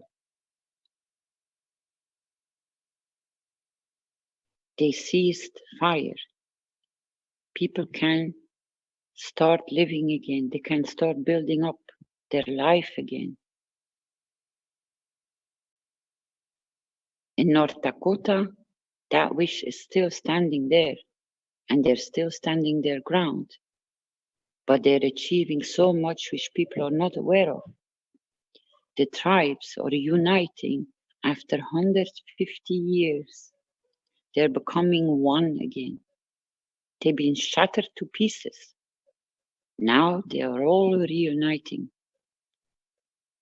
You see one ceremony after another that they're joining back to their original one tribe. And that's the beauty of it. Doesn't matter how harsh it still looks, but the healing process still is taking place. And they're doing it. And this was one of their prophecies, that this will be achieved. And this is a lot of knowledge which a lot of people don't know. And that was the first thing which was standing out, that the tribes were making peace with each other after so many years. And that's more beautiful than all the rest. And because of their uniting, they make one big, huge, loving plasma field. And they're achieving it. And I will ask you, please, all of you, just keep on posting on the new link and the old one, because it's two different compartments. Bring your experiences forward. Share them. Share them with pleasure. I love you all. And you all being so great. I know a lot of you have done a lot of sacrifices. In time, in effort, in tolerance, in patience. All of you have really contributed to something very beautiful. And you're getting there.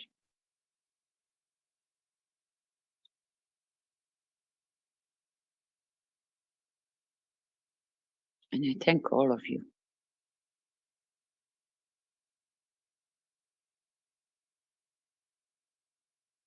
You still there, Rick, or I lost you? Just waiting for your final words there, Caroline. And also many thanks back to you, of course, for your position in all of this, which is sometimes in the background. We don't hear about what goes on, but I'm sure being with Mr. Keshe all the time is more than a handful. And it probably goes back the same way with Mr. Keshe too. But you take care of each other and make it so that all of this great work can take place in spite of all the turmoil that goes on in the world and so on. So this is what we work toward, and we're happy to have you as one of the main guiding hands in this process. So thank you very much. You're welcome, Rick. The only thing I will ask every single one which is now still maybe present in this morning session, I know there's a lot of turbulence coming. Please be aware, get prepared. In so many ways, I have tried to hand or reach or put my hand out to a lot of people to stock up food for long term, get enough medicine which you need if you are on medicine, get everything in the house or near you, know a safe place where you can go if it gets really bad. Make sure you have enough material if you need to stay outside your house in this cold weather. Purchase or get your tents out or your camping gear out, that at least you can stay comfortable. Because we know it's going to go in certain places. So please prepare yourself. Look after your neighbors. Look after friends. Inform them, because not everybody is here. Not everybody is following the Keshe Foundation. But you can maybe help them by explaining that they already have sensed and felt the first signs of something is coming. So don't let them in the dark. Start debriefing them the same as you do with the technology. Start debriefing them to get ready. The people which have already felt the tremors, especially in Italy and Greece, and in Peru and in Fukushima, they know it is not nice. It's a horrible feeling. So inform the people around you about the same process, to take care, to be prepared, and that they know where to go. Make a lot of GANS waters in reserve, that you can, when something goes wrong, at least you can help others around you. It doesn't go bad, and it's water, as long as you have stockpile water, because that will be the first thing that will be affected. I have been trying not to go, because then people say you're warmongering or you're creating panic or you're going for the worst. No, because if you're prepared, it doesn't go bad. It's just a good advice. Make sure you have candles in the house. Make sure you have fuel in the house. Make sure you have a stove. You don't need to be on the grid, that you can cook some food on a wood stove.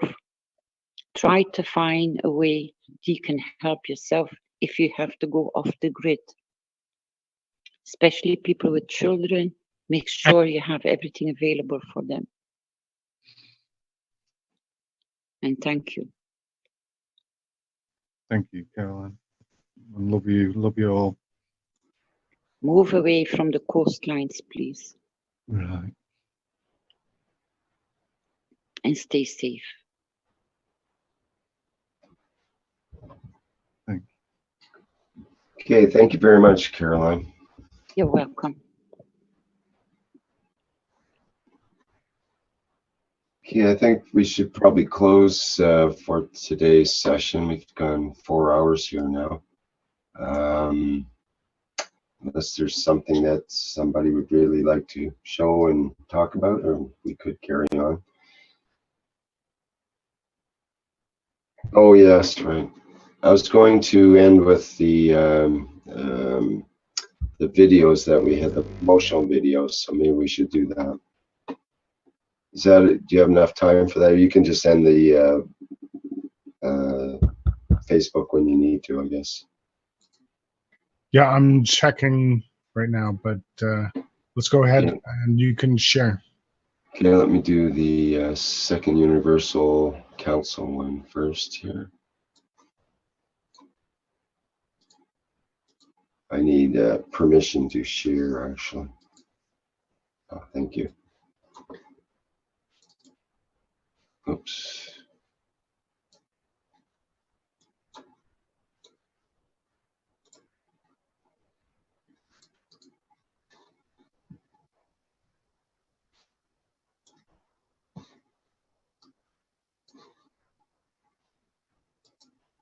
The Keshe Foundation is proud to announce the Second Universal Council and Second Science Conferences, which will be held in Rome, March 27th through 31st, 2017. If you're interested in attending both or either conference, please go to www.keshefoundation.org and click on New Web Shop at the top of the home page. You can attend the conferences as an audience member or participate as a science conference presenter. Presenters will be allocated 1 hour to present products and innovations in Keshe plasma technology in any of the following categories: space technology, health, materials, energy, agriculture, transportation, the environment, GANs and nanotech, and any other area that applies. Foundation distributors and manufacturers will be attending the conference, affording you the opportunity to build relationships to promote and market your products. The full package price for both conferences is €1,650 per person, which includes daily attendance to the conferences, 6-night stay in Rome, as well as breakfast, tea, and lunch on the days of the event. Accommodations for this package is based on double occupancy. Check-in on the 26th of March, check-out on the 1st of April. The full package price for 2 persons for both conferences is €3,300, which includes daily attendance for 2 persons, 6-night stay in Rome, as well as breakfast, tea, and lunch on the days of the conferences. Accommodations for this package include a twin room with a king-size bed. Check-in on the 26th of March, check-out on the 1st of April. You can stay additional nights if you wish at a cost of €175 per night per person. A single ticket for those who wish to only attend the Universal Council Conference, which takes place on the 27th and 28th, is €750, which includes the price of admission plus 2-night stay in Rome in a 2 single-bed room, as well as breakfast, tea, and lunch on the days of the event. Accommodations is based on double occupancy. Check-in on the 26th of March, check-out on the 29th.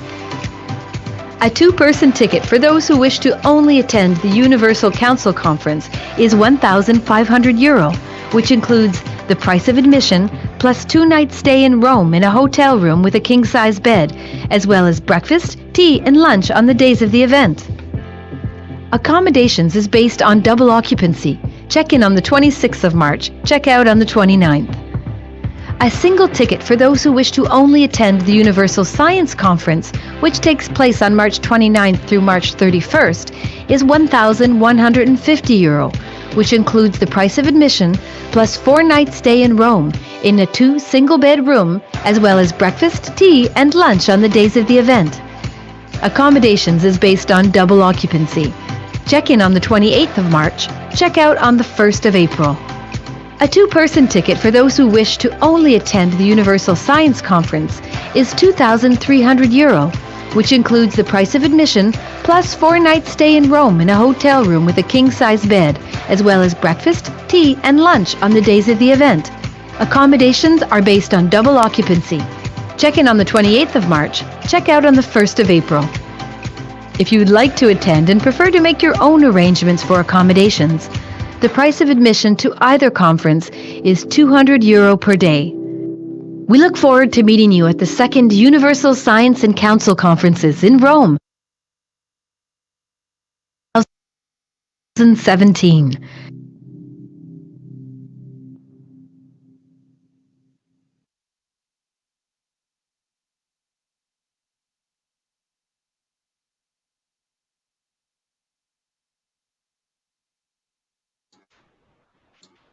And thank you, everybody. That's been the 154th Knowledge Seekers Workshop of the Keshe Foundation Spaceship Institute for Thursday, January 12th, 2017. And as always, thank you, everybody, for attending, and we'll see you next week. Thank you, Rick. Thank you very much. Awesome. Okay, we'll end the live stream, and I'll have to repost that, but I'm going to end our broadcast for today. Yeah, just ended as you said what it was. So thanks everybody for running.